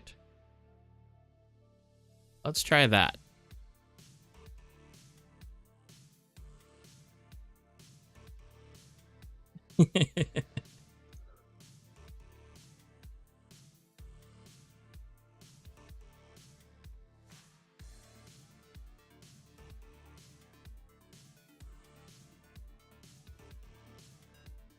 Oh, now we're all quiet. What happened? They're just moving around. Oh, That's we're all. moving around. We can't have people listening to echoes. Having an in general bad time. All right. Let's try that, David. How do you sound now? Better? Is that good? Let's try it. Let's go. So here is the initial picture from Forza, right? Yep. Now, as far as designing the livery, this was you just like in the whole livery maker thing, right? Right. And this is kind of how the whole SlideworX name came from was this. So in Forza, had a little team group on Forza, guys that I used to play with online. And we would all run this livery that I made, and I think I made some other designs and stuff for some other teams. And so I would put my little handle, SlideworX, kind of stuck in there. Okay. And that's where the SlideworX name came from. And that's where this livery I made in 2017 or 2018. I see where this is going. I remember this now. Mm-hmm. Well, where is this going, Logan? I don't even know where it's going just quite yet. I vaguely remember conversations about something like this earlier. Or maybe it was Facebook comments I saw. It was Facebook, sir. Oh, then I'm not aware. What is that going to? Do you guys mind if I touch on it? I think it's silly. Absolutely. No, go silly. ahead. I'm curious to see what another viewpoint is. Okay, so what I saw was just people saying it was like copying Adam LZ somehow. Which is impossible because mine came out. Adam LZ came out with his in 2020. Actually, he was building his S15 pre-livery 2020. But that's what I saw, all right? That's what people are saying? That's what people are saying. So okay, I've never... Because there's tribal and there's flowers in it. Yeah. It's a JDM-inspired livery. What JDM-inspired livery does not have tribal or flowers of some sort in it? Yeah. I'll wait. I was going to say, okay, if that's the argument, why... So that's not the argument. I don't care if someone says that it looks like Adam LZ livery. Cool, Adam LZ's livery looks sick. I don't care. The thing so I had Stick Label make this, and I said, hey, this is my design. I'm not, don't resell this to anybody. This is our shop design. We will keep buying these from you, because he made it into the. He did the work. I'm not, I did the work in Forza, yes, but he recreated it into the proper form of being able to put it into, sticker form. Okay. So, kudos. He gets credit for that, absolutely. But then he was taking out the SlideworX stuff and then putting in other stuff and then reselling it as his own designs on his stuff. And I'm like, dude, you have I've seen all your designs and stuff. You have thousands of them. You can scroll through and they just keep on going and going. You don't need mine. It's mine. Yeah. Our design is supposed to be for us. It's exclusive to us. It's ours, not for anybody else. And so that was the whole thing. Gotcha. Yeah. Okay. So rewind. So as far as designing this, my guess is that you probably designed it in layers, on Forza, correct? Kind of right. Shape by shape. Yeah. Now, were you able to get that, kind of that granularity over to Cuba, so he knew, or was it just you sent him this and that's what he took from? It was just several pictures, different angles, different lighting, of the design as a whole. Okay. Gotcha. And how long did it take you to actually design the livery? Oh, in Forza? In Forza. Oh, I don't know. Maybe a day. Okay. Gotcha. I just sat down, got real safe and, played some video games. I've never, ever had the patience in any of the games to do that kind of work. I get 2 or 3 shapes in. I'm like, all right, I hate this. Yep. This is boring. I'm over it. Download something off the shop. Exactly. I'm the same way. But it does. This looks fantastic. I love the combination of it. I love the contrast. It all works. I think all the other stuff is just so stupid because obviously nobody in Adam's camp made up that motif at all. They didn't. It's so dumb. And no one saw my livery on Forza. Yeah. But those. I'll try to put this in the nicest way I can, but it's just not a fan base that I expect a lot out of. I'll say that. Oh yeah.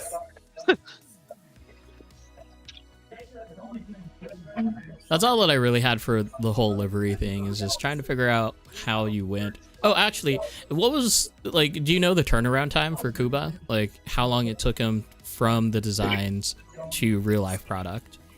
I mean, I'm gonna say a couple weeks. yeah, I'm gonna say shipping and everything, 4 weeks. Are you guys sitting pretty close together now? Because I can, like, I'm hearing someone's echo. Yeah, we can hear Dalton through the other mic now too. These are the challenges that we face. Fantastic. That's better now, wherever you're at. Yeah, I think if you're sitting there, it's fine. They're right next to each other. Well, I can see David in the background now. Yeah, but he just talked, and I only heard him on his, so. Oh no, you're fine. You're fine. This isn't supposed to be. If you guys are getting annoyed by this, then you're gonna really be annoyed on tomorrow when I do like live interviews, because you're gonna be hearing all that kind of stuff. We're gonna do a whole episode from the track coming up too, so. Yeah, so tomorrow is gonna be the first day that we're running the wireless cam, not like a track cam or anything, but like an interview cam. So we're going to go mob you at the track and try to get a quick interview with you in your car. Hopefully. Just the amount of time that I know that it takes to do bodies like that is mind-boggling. Like, yeah, I'm over it. All right. I love it though. Oh, 100%. Same. Yeah. Let's see. That's like many things in the sport. You know, there's a little something for everybody, and not everybody enjoys every aspect of it, but there's enough of us that you know, we all do our own thing. We you can do exactly what you want or don't want. We've got a saying here, body and a battery. So every time David and I make a battery change, we put a new shell on. Make a battery change. Yep. A body about. Okay, I get it. Body and a battery. And I'm the exact opposite. I have one and it B&B. works. Hey, got guys. one gel, it goes on, and I drive, and that's all I got. We're gonna move on to some product watch stuff. There's not very much, because honestly, like, I haven't seen a lot come out. Like, there. Yeah. What I typically do, and this will probably explain it, is I'll like just peruse Super G's website until I find something new. But they've recently changed that, and most of their stuff recently has been paint. They did a real big import of paint and Mini Z stuff, because they're getting big into that too. But now RCO's soda caster plate has finally dropped. Not finally dropped, it's been dropped, but it's available on Super G's website, as well as probably will be soon available on A-Main as well. A-Main says that it's back ordered, but it's probably because they're just waiting for their shipment. I love that it comes with titanium hardware. Right? It's pretty rad. So here's the funny thing. So this is RCO. This is Kevin Tan and DS Racing, basically, doing a thing. Great idea. I love the idea of it. It makes caster adjustment on, like, it actually has a caster adjustment on the RDX now. So here is the alternate version of DES's version. Now, I called it a copy, but Vittorio basically said that they were in production or like design at the same time, which is cool. It's just they're so close, and I get that there's only so many ways that you could do this, but yeah, I mean, those basically, you have those 3 screws there, and it's kind of, yeah, you make a slot and off you go. The plus one to the DES version, though, is that I think it comes with the aluminum uppers. I'm not 100% on that, but I'm pretty sure that they do. So that is a cool benefit of it. Because I've been curious about that DES the DES chassis. He posts so many like renditions of it. Right. It's kind of hard like to know like what do you order? How do you order it? Like, isn't there a lot of color options like the edging color and like? Probably so. Mile High is saying DES doesn't live up to the hype though. He finishes a project, and if it has issues, he moves on to the next project. Yeah, that's what it. I don't know because I've never used his products is the thing. It's just I see a lot of the products that go out. Some of them are really cool, and I'd love to try them. It's just just like he said, I have no idea where to buy them. That kind of thing, unfortunately, can be common in the, a lot of the manufacturers that we're dealing with are like very small boutique one-man operations, and yeah, unfortunately that is a common occurrence across many industries. Right. Checkered. Didn't the Express Zero have this first? Is it a drift car? Probably not. I'm sure that this isn't the first iteration of this type of caster plate that's been designed. It's just this is the first thing that we've seen in like something that goes for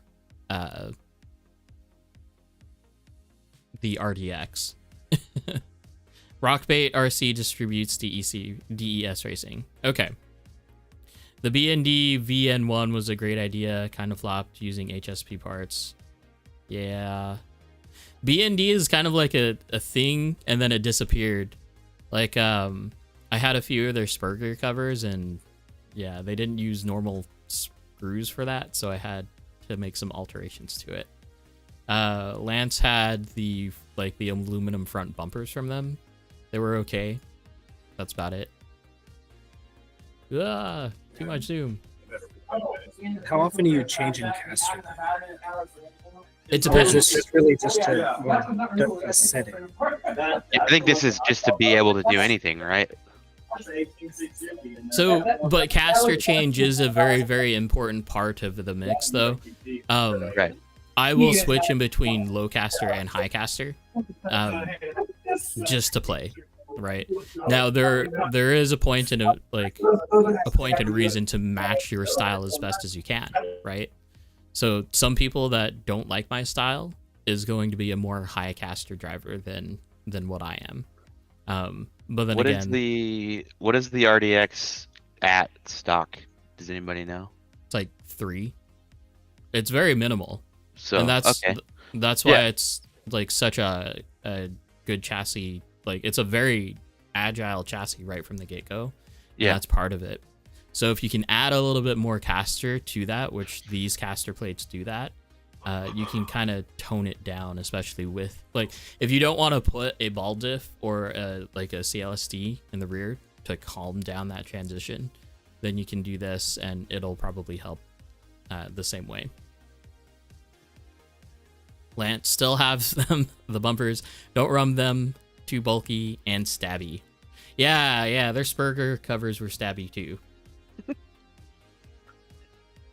Although I've never been hurt more from a chassis than the Shark DDSS bulkhead. The stupid little like pointy nubs there have caught me like 2 or 3 times, and not minor. Yeah, the Shark front bumper too is kind of sharp. Yeah. All right. So, Lance? Nope, not Lance. We have a lot of interesting things in the Roast My Rig Discord. Oh, no.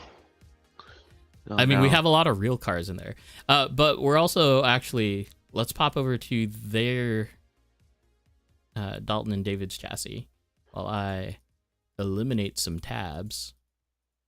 Yeah, if you guys see new products, go ahead and feel free to post them up in the product watch page. I'm not the only one that like should be posting in there. That is open to everyone for posting. So if you see something cool, throw it up there and we'll be sure to talk about it. Okay, so we are looking at David and Dalton's Sharks. Now, who is red and who is purple? Purple. Yeah. Dalton, David, you're purple. Yep. Okay. So let's see. You're using the new the dampener cushion thingies. Yeah. Which I'll be testing a set of those out tomorrow. How do you like them? Do you feel a difference from them? I do. I think I do. You Could think be you do? placebo, but I think I do. Are you using the softest ones? Yeah. For Okay. polish. Gotcha. What is that? Just like an O-ring between? I think that to really tell if I really notice anything is to probably take them off and drive it. Yeah. And then kind of go back and forth and back and forth. But I think I do. I think it seems like I don't know, just a little more planted. Not like a crazy amount. It's not like night and day, but like it's enough to notice if you're the kind of person that notices, small changes and things. The idea is to isolate the spring movement, right? So Yep. I feel like things tightened up. You feel. I mean, I think it's a valid change. Yeah. I'm not. Just from the pictures, I'm not really picking up like what exactly is happening there. Is that like an O-ring? Yeah, it's kind of like think of it as like a shock retainer, kind of like the collar, but a collar for the spring. So think of just like a little jacket around the collar that seats the spring. Yeah. It's like a soft retainer, but it's Yeah. soft. Okay. So it's like a seat for the spring. It's Sure. between the spring and the top collar. Collar. Mhm. Yeah. Okay. So it's like a spring for the spring. Yeah, I kind of like helper spring-ish. Mm-hmm. Oh, what are you showing there? Yeah. Yeah. Okay. Interesting. I've got it on mine, so I'll see what they do tomorrow. That's if I get a drive tomorrow. Is that a totally separate collar then? It's not just an Yeah, O-ring. you just take your spring off and then slip the little rubber thing up and then put your spring back on. Okay.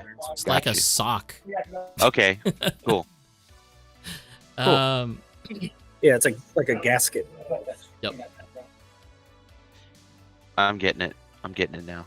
So Interesting. what you could do, because the RDX battery holder, you were also supposed to be able to buy the MC1 battery holders and still use those, I believe. That could be a quick fix for you.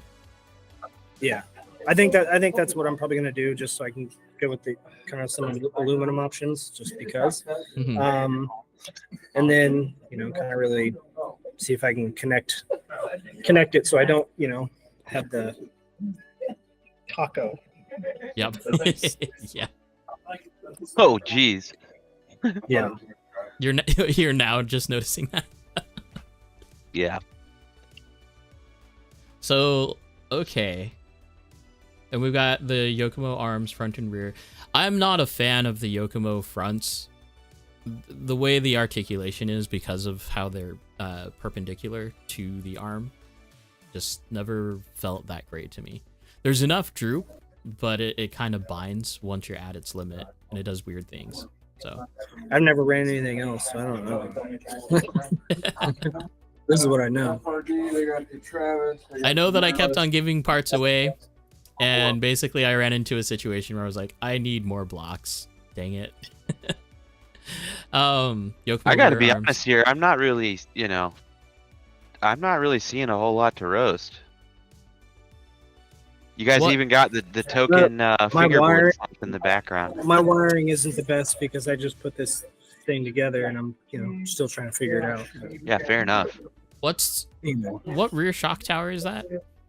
The Razor Performance. Carbon. Okay.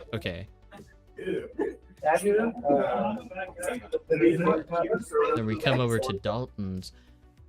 Dalton's running the IFS setup. How are you liking that, Dalton? Since I'm bouncing from shell to shell, quick front ride height adjustment is awesome without having to mess with damper settings. It's sweet. So that's the sell for me for the IFS, really, at the end of the day. Gotcha. Quick question for you. Have you freed up your bearings by like cleaning them with brake cleaner for your front pivots? No, I have not. Got to get some ceramic bearings in there, dude, for your pivot action ultimate. Or just clean them. Gotcha. So my personal observation is that like whatever grease that they're using for the initial lubrication on them is brake Tacky. cleaner to clean out the grease. Yeah, it's very tacky. And then like just drop a few drops of your favorite like bearing Sure. bearing oil in Yeah. there. I mean, for the same reason you want the blue O-rings, right? Like, Sure. It's what I had. A mile high.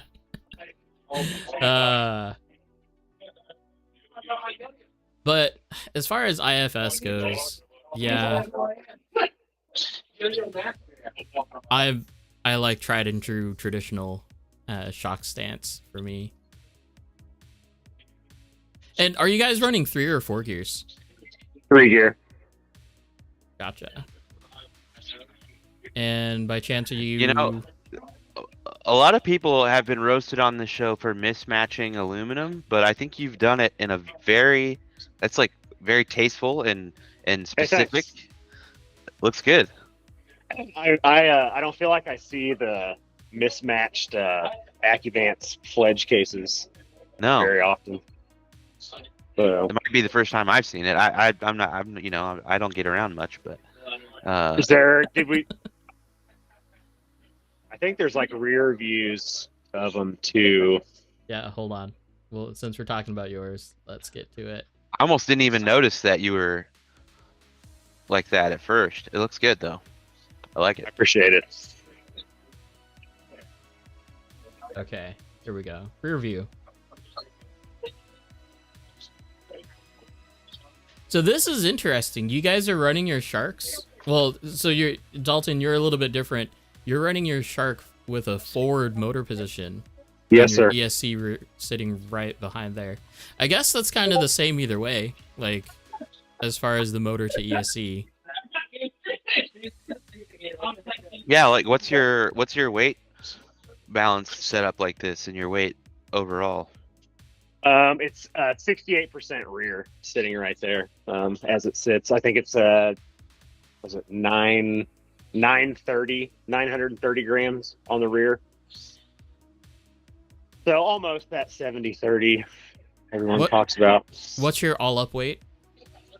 So look at my phone at. What was I at? 1460. Okay. Ooh, I found something. These you got the anodized nuts, but they're a slightly different shade of red than everything else. That's roastable, my friend. Oh, boo. Oopsie. On the rear, the nuts on the rear shock tower. I think my problem is Not quite the same red. That's the only thing I can find. It's the Oniseki fan shroud. Oh, okay. I love the design and the aesthetic of Oniseki stuff, but the way that they did their fan shroud and how you have to clamp it down with the stupid screw leaves the wear marks. Yeah. It mars it. Yeah. And I've said my piece on the fan shrouds in general. I won't go there. I do find the fan grill straight to the ESC a little bit sus. The fan grill straight to the ESC. There's not a fan on the ESC. Just to keep the black and red thing going. No, I get Black it. ESC, red top. Give you a pass on that one. I'll give you a pass on that one because it's a color theme. Wow, that's a good catch. I didn't see that. I didn't see that at all. Oh. What is this? What is this? Uh-oh. You, sir, have too long of screws. Oh, yeah. But, yeah. Oh, those little guys? Don't worry about those little Those guys. little guys, those are ginormous. What are you talking about? They're twice as long as they need to be. Everything clearances itself. It's fine. Now, are you still using the whole weird spring thingy on the lower arms of your shark, Dalton? Yeah, I am. I haven't really had any issues with it. What exactly are those for? The springs? Yeah. I mean, they're in place of shims, right? Your arms are always shimmed where they're supposed to be. I don't know. Like constant pressure, right? Right. They move around. I don't know. I mean, I don't know. Hey, upon assembly, it's definitely a first for me seeing a setup like that. With that being said, I haven't had any issues with it. Okay. Now, car runs great.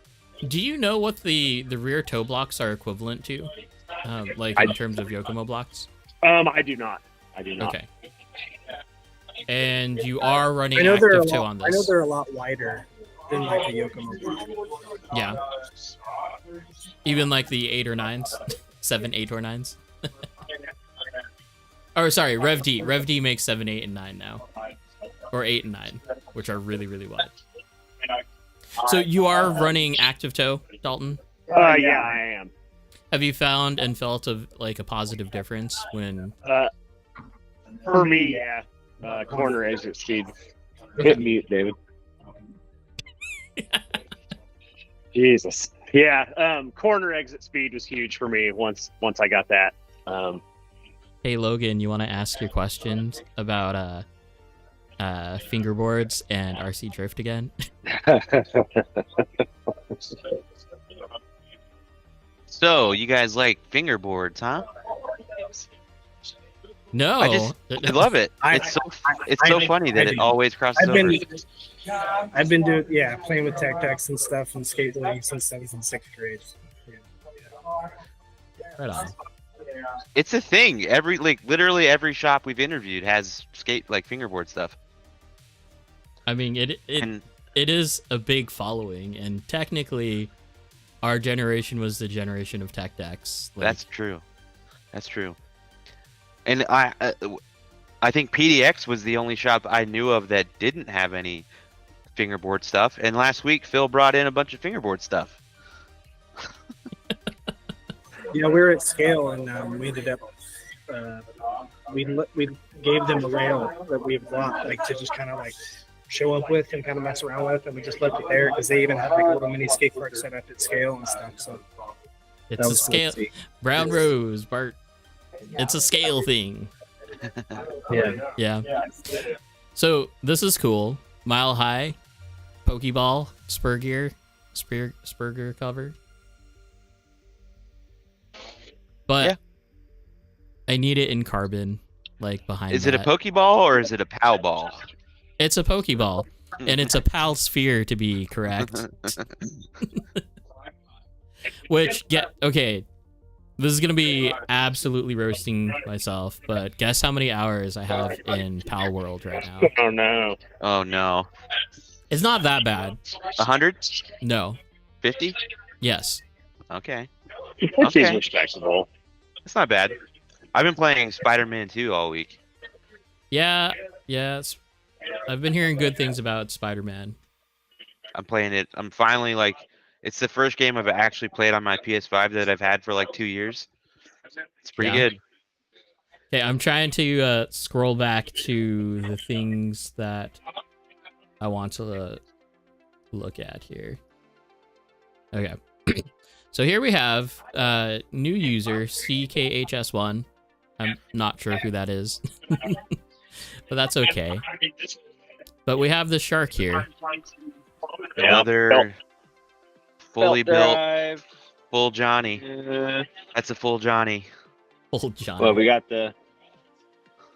some nerds on there for some nerds. Probably. We got Hydra. We got Final Form. The overdose bumper. Definitely putting overdose parts on anything other than an overdose. Yeah, Mile High. I was on the same impression. How do we roast this? However, it's a clout buggy.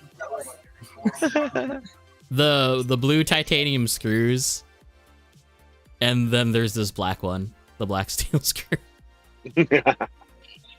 I mean, it's hidden, right? It is the servo horn. So far, and every time I've tried to do a screw conversion, like from steel to like titanium, there's never the perfect amount. I always have to use some of the old screws. Yeah. Every time. What's this? So I think this is What's the up with photon. battery tray area? Hold on. One side is lopsided. Are we not shimmed right? What's going on here? Yeah. No, it's so looking weird. that's looking a little weird. That's What's a happening Hydra here? thing. Because the Okay. way that they designed it on the Shark, it's two screws that are really close proximity to each other, right? So that section that wobbles so easily. My only thing is you got all that good hop up stuff on there, all that, and you have the plastic battery. You can spring for the 1-ups. This right here, the orange spur gear cover. Oh no, Oof. he did it. Oof. It's an overdose. It's the wrong color. But here's the thing: What's this pinion? the overdose spur gear covers, you're still gonna get like top dollar if you ever resell it. Sure. Yeah, Like, no matter what. The other day for $80. It was like it was a number, one of the limited ones, numbered. Yep. Now here, this must be a really, really long shock setup, because he's going all the way out to the end hole. And I'm curious if these are the HRC springs. They are. Look at them. Color. I mean, it's the giveaway, right? I mean, Overdose did their colored titanium springs too. They must have been their overdose. But those are all short, right? I don't know. Bane springs, I agree. Yeah, you say that. I think those are those ones with the things on. And then to follow this up, we have an RAR. Now, I do have something on this though. This is cool. What tarnation is that thing? It's an RAR. You've never seen an RAR? No. Do you like? Yeah, it's a D-like. Yeah. Oh my gosh. Okay, so if you haven't seen this, what this is that this is originally a four-wheel drive chassis, which through the generations have been modified and changed so that it is basically a rear-wheel drive conversion. It looks like if you were designing an RC car and playing Twister at the same time. It's a Hummer H1. So this is one of the first chassis that I've seen that incorporated an upside-down ESC tray mount, and then the battery sits on top like this. Yeah. So the real trick of it, Logan, is that you can see that it's mid-front motor and low motor at that, but it's belt-driven up front, and then it goes to a shaft-driven all the way to the rear. Wow. So it's basically like a Yokomo DP, like at the transmission side. That's just I get that you're converting something into something else. It's just like it's so obtuse. It is, but this is like the outdoor car. This is the asphalt car. They're complicated, but they're definitely cool. They're fun. So my thing right here, because of RCFC, if you don't have a turbofan up there, then yeah, what are you're you kind of doing? missing What out. are you even doing? Side note though, I've seen these new magnet mounts, the body mounts. The brand name starts with a J. Forget. I need to know where to buy them from because they look really, really good, as well as their bullet connectors, because you can get these bullet connectors in different colors as well instead of just gold. But they have little knobs, like the end of a bullet casing. Look like a casing, yeah. Yeah, but it makes it really easy to pull out from the battery. Yeah. For sure. I know they copied, well, they probably copied One Up Racing's version of it. But yeah, you can't get them in different colors. But yeah, here's what I'm saying. Like, this is the full like upside down ESC type of thing. Thank you, D-like. It's literally like if you just took features of a car and like threw darts at a dartboard, and you're like, front motor, upside down ESC. It's like all these random things. Well, and think of it this way. This is all over the evolution of this car too, right? Right. So, but it is what it is. Like, it is the drift simulator, as they call it, basically. I see. The Weightmeister. Yeah. Fair enough. Driving simulator. It is, and if you watch the like any of those Japanese videos from D-like, you can see all. This is where weight shift started. Right. All with this chassis. You know, I think what I heard is, you know, they even left that front belt drive to simulate the forces, you know, of an engine running in the front of it. Yeah, they're down. Yeah, there's rhyme and reason to it, and I just don't understand it. This is also coming from CKHS1. Clean livery. For any of you who don't know, this wing is like my favorite wing because it fits so many different chassis. So many. Mine too. Is it the Yokomo one? It's the Yokomo JZX wing. Yeah, that's my favorite one. And it's a Rhino, rear motor Rhino. Rhino Max. I'm sorry, it's a Rhino Max.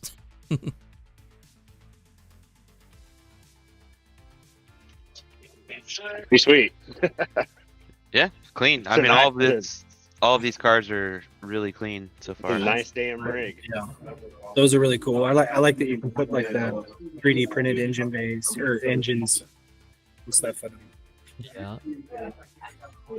And then we have Tandem Tactics, which they kind of found their way into the Discord last week. So I need to hit me up, and we can get you on the show because any shop owner is welcome.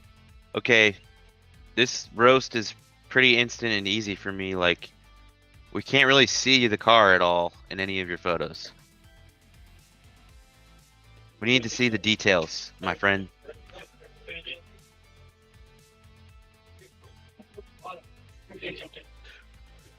Okay. Right? I mean, it's like if they're close up, you know. Yeah. Maybe it's a big brain move, you know. Or yeah. You can't roast it if you can't see it, buddy. I mean, but this is just a shark in its cage, right? What kind of sharks do you know of that are in cages, Adam? SeaWorld. I went to SeaWorld right before I went to Super G. It's called an aquarium. Yeah. Or a tank. It's a tank, yeah. What? Let's talk about this scale fence material. I believe Damien is our resident fence expert, if he's on the line. It looks like a grill, a mesh grill from like a real car. It's some kind of... It's a chicken wire. Yeah. Yeah, okay. All right. Nice call, Mile High. I mean, definitely props for the scale jungle adventure you're on there. That's pretty cool. Track looks great. Yeah. I just can't really see the car at all. 2 more Rhino Maxes. Dang. These guys are just coming out of the woodwork, huh? And then I guess if you do have a Rhino Max, you gotta let them know, huh? But check this out. This one was definitely used and abused. Good. And he has the whole requisite bag of parts sitting in it too. And we complain about track dust. I don't think that is any complaint of his. All right, we got Austin incoming with an MC1, new to him. I don't know how I feel about MC1s anymore. Like, they were cool. They drive amazing. They seem to be all the rage at our track right now.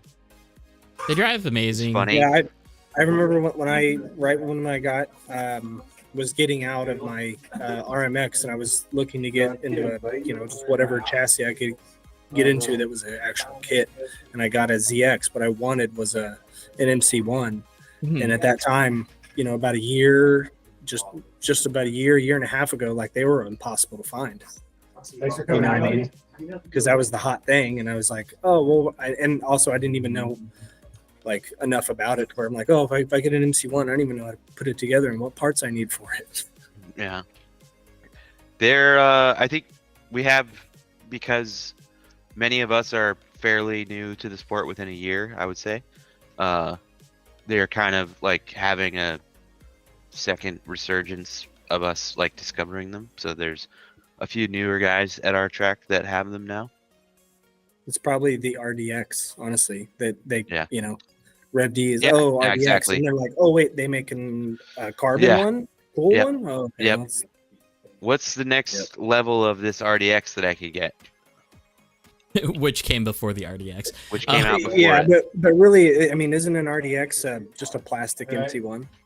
No, but there's a little bit more going into it than just being a plastic MC1. But for the most part, the weight distribution and all that, and it's fine. The front end is the biggest jump on the RDX coming from any side of the chassis. But yeah. Austin, what are you doing with the stupid like ZX or is that an MD2 like servo horn? What are you doing? Where I'm not seeing that. It's the fact that he see. has to use brass standoffs to raise the upper deck so it fits the servo horn. It's that long guy, yeah. Oh man. What are you doing? What are you doing? That is off like a MD1, right?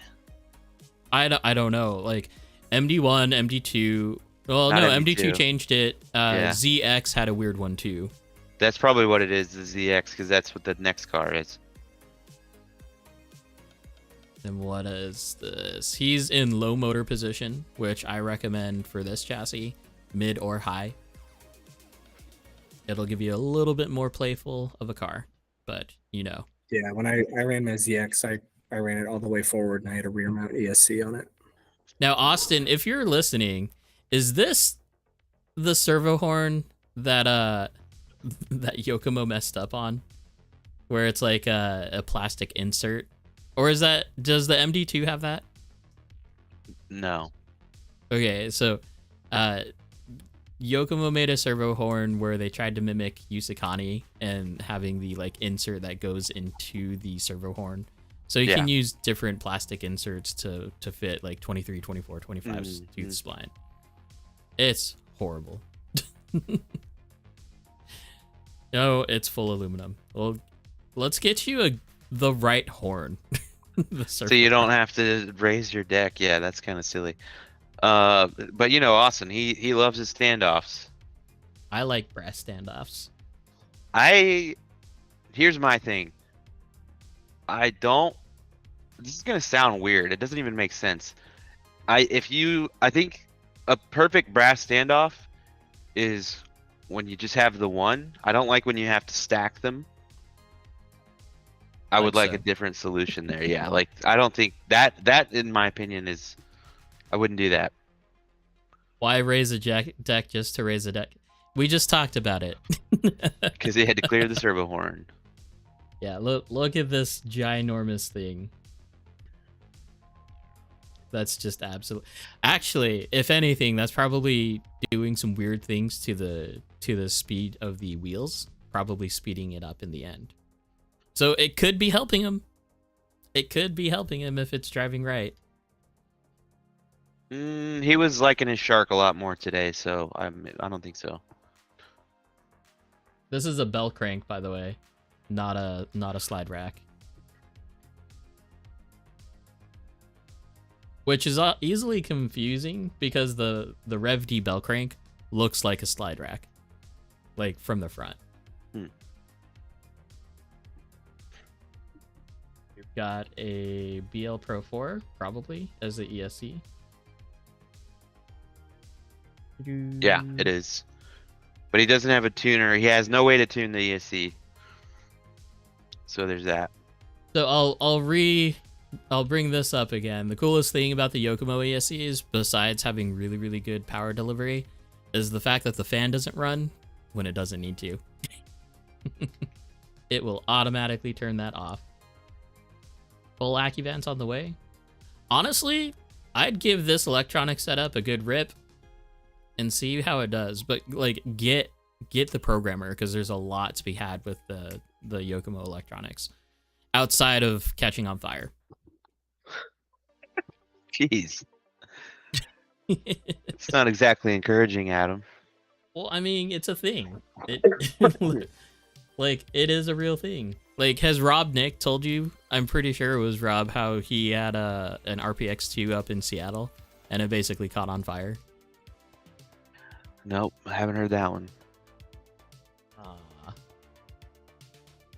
Okay, speaking of more brass standoffs. All of them. We got them all. We found the rest of his box.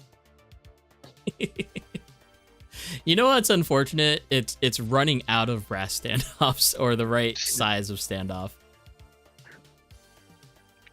That has been the bane of my life lately.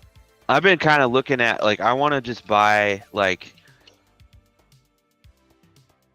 bar stock of like pre-anodized pipe, like aluminum tube, so that I can always just like at home make custom length whatever I need, you know what I mean? Mm-hmm. So that it's always just like a single black piece and it looks good. So this is interesting. That's like brass standoffs for the rear body posts, but this is servo mounts right off of the standoffs to get that taken, which is fine. Ingenuity. Drift car guy ingenuity. No, like I use servo standoffs for my body mounts, but mainly only for the front, right? I haven't seen them like this before. This is another classic case of like, I'm trying to make this work, and this is what I have in my box, and this is what we're gonna put on here. That's what my low motor Yogi is. I build PCs and I have brass standoffs in a container somewhere. Yep. It's all M3 stuff, right? So it's perfect. Yeah. It's an easy works. crossover. Unless you're Charlie and you order M2 by accident and then try to pawn it off on me. Jose, those are SEX10 servo mounts. They're servo mounts. I have servo mounts. The plastic RDX servo mounts are in use somewhere. And then I have a plethora of like the aluminum Yokomo servo mounts that are just on front ends of my shock tower. If I have a shock tower. Here we have Sevron with his, I think it's an Addiction Z that he just finished. Looks pretty good. Pretty clean.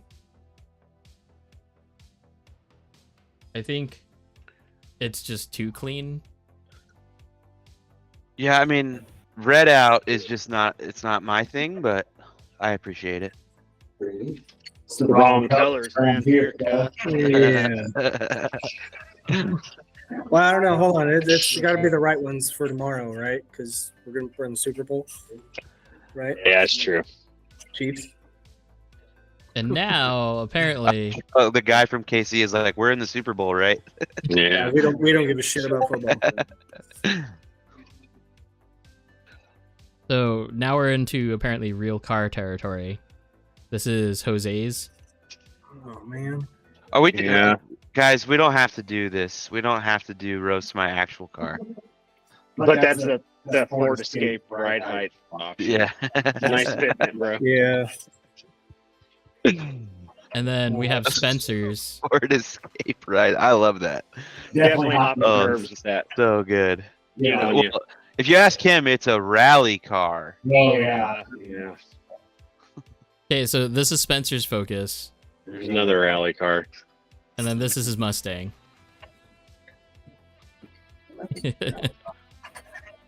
Mustang is way cooler. Except his front bumper is falling off. I mean, it's a Probably drift car. It is a drift What car. happens when you drift? They're supposed to come off. Yeah, except when you do it on an RC car and have to make that walk of shame, man. And another Ford. Apparently we're in Ford tonight. Well, we were talking about STs earlier, so Yeah, I know. there you go. Well, yeah, there's mine now, so there you go. Oh, okay. Gotcha. Not that yellow one. Oh, wait. Wait. Did you just post it? Yeah. Oh, it's all the way down at the Yeah.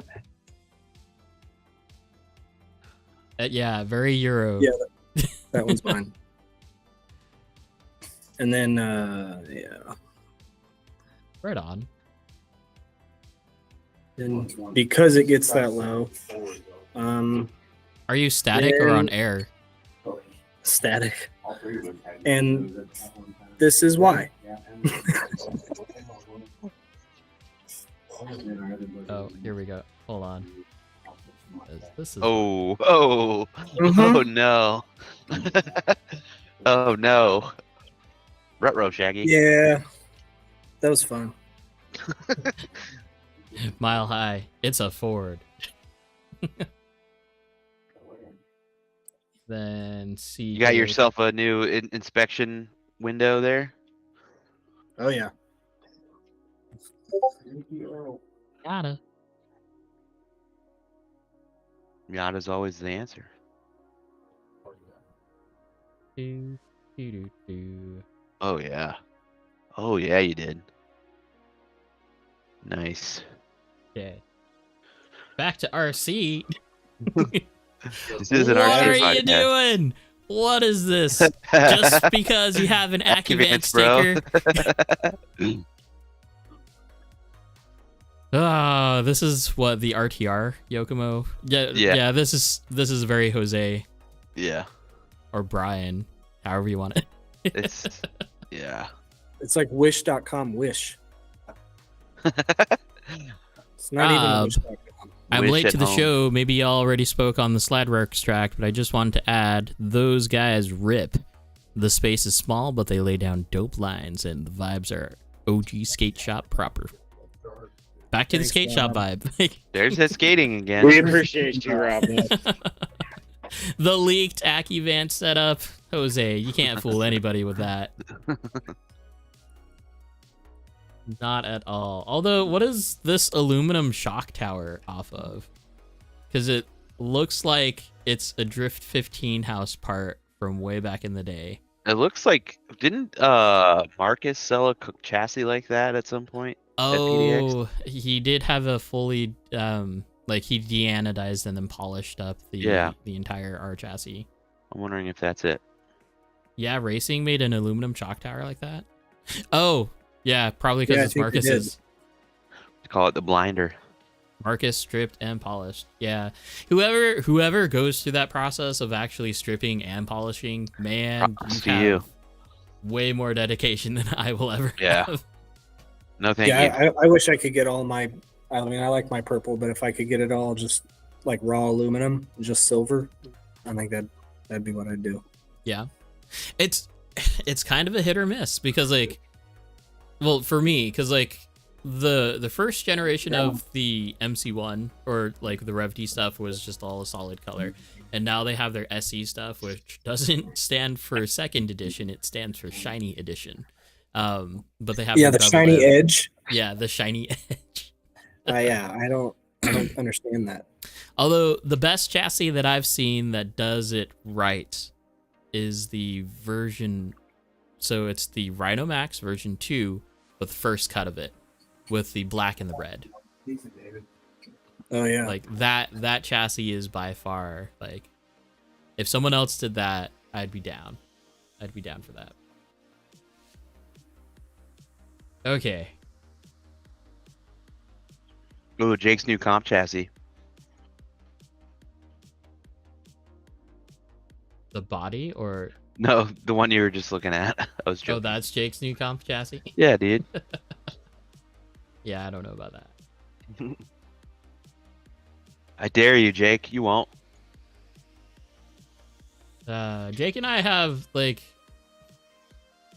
the conversation of like, well, I mean, my conversation is I'm bored of the current chassis that are here right now. So I have to consistently look for different things to do. Mm-hmm. The Z. We have plenty of people like that.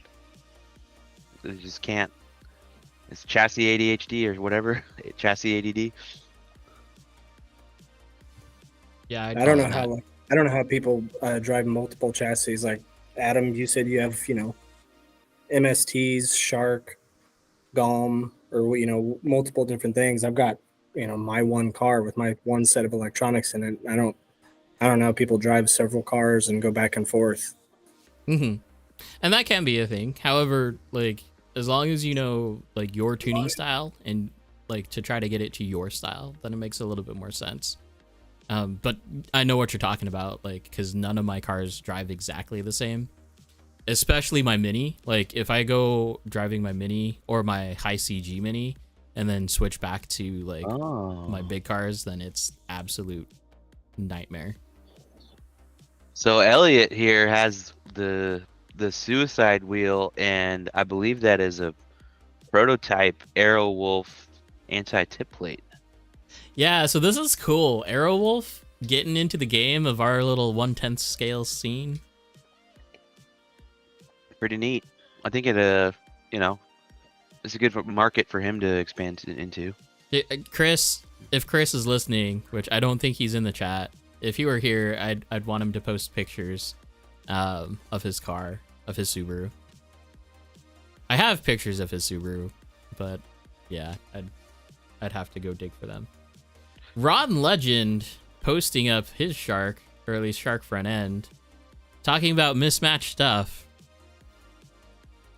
But hey. Oh boy. If it works, it works. I'll admit I was interested in that racing thing with the rod ends. I don't know. I'm curious to see how much play you can eliminate with that stuff. Right. And eventually everything is going to wear and tear. Yeah. Just because. Okay, now we're just trying to burn through these. Well, actually, this is the last one, I think. Or maybe not. Austin Shark. We've seen it before with the remnants of the OG Shark deck. Yeah, I mean, we gotta put a limiter on Austin, I think, maybe. I mean, at least how many more times can we roast the Shark? All the times. All the times. Ooh, actually. Hold on. Let me see if I can find it. Wait. I'm gonna post a video. If I can find it. Oh, here it is. Let me see if I can easily share it. To the Discord.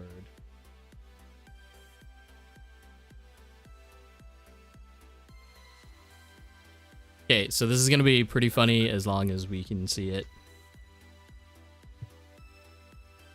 To go to...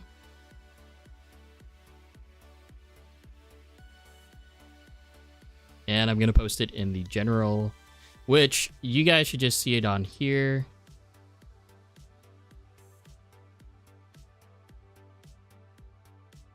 Trying to. So this is me eventually putting the belt drive or the CLSD on a Yogi. Ah, David, what did you do? What? He's driving, dude. He's driving. What did you I'm hit? hanging out.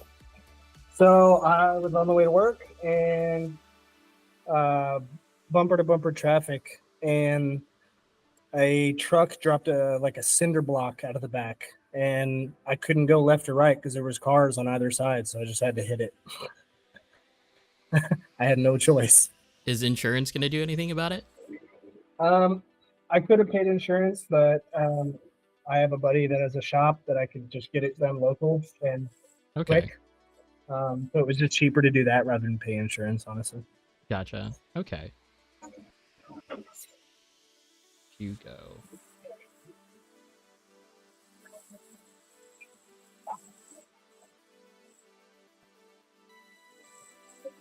Oh, here we go. So let me see if I can put this in the right frame of view here.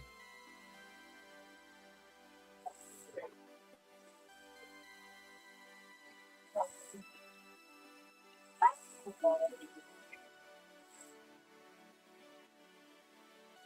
course, it's gonna be done.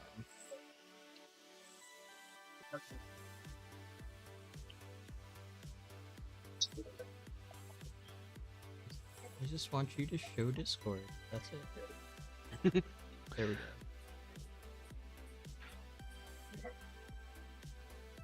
Okay. So this is me and my Galm, my low motor Yogi. As you can see, this is the chassis that I chose to put the little shock cushions. Oh. For lack of a better term. Okay, but pay attention.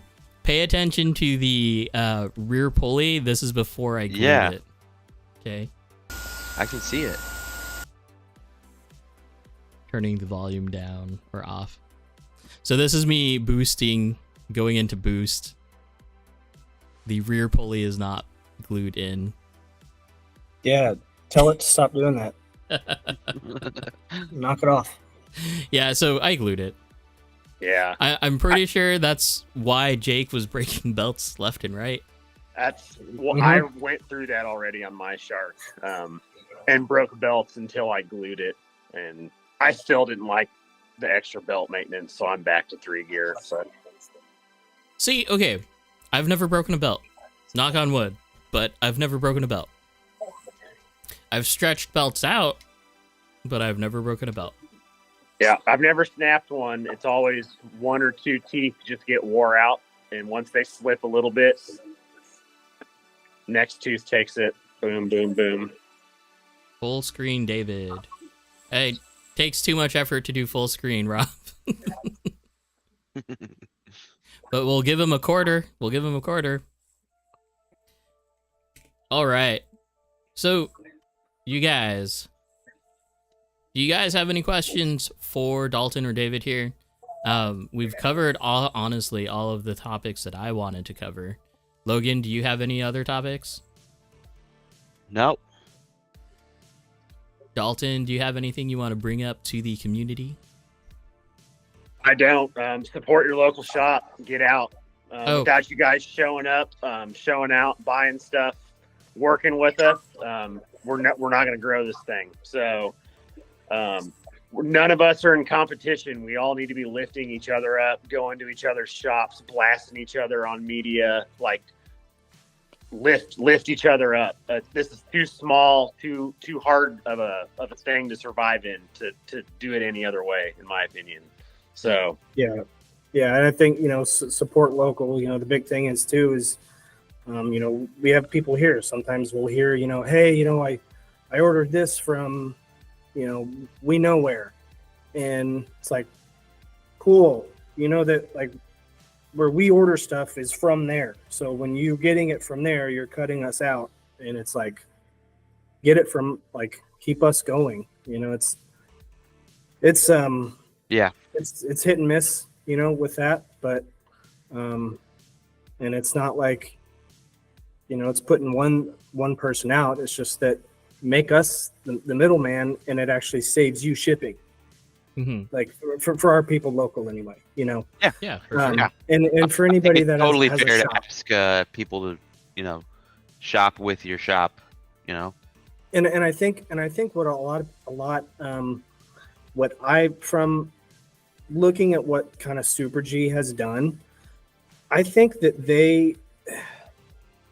some people think that in a way that maybe they were like kind of bashing other shops or not wanting other shops to succeed, and it seemed kind of that way at first, but I think what it is now is I think they want to be the mecca of where all the shops and tracks in the US get their inventory from Super G, and they don't have to, they can just deal with, they can do their online orders and stuff like that. But I think from what it looks like is they're looking to distribute bigger numbers rather than selling individual. They want to distribute to other shops, which is cool.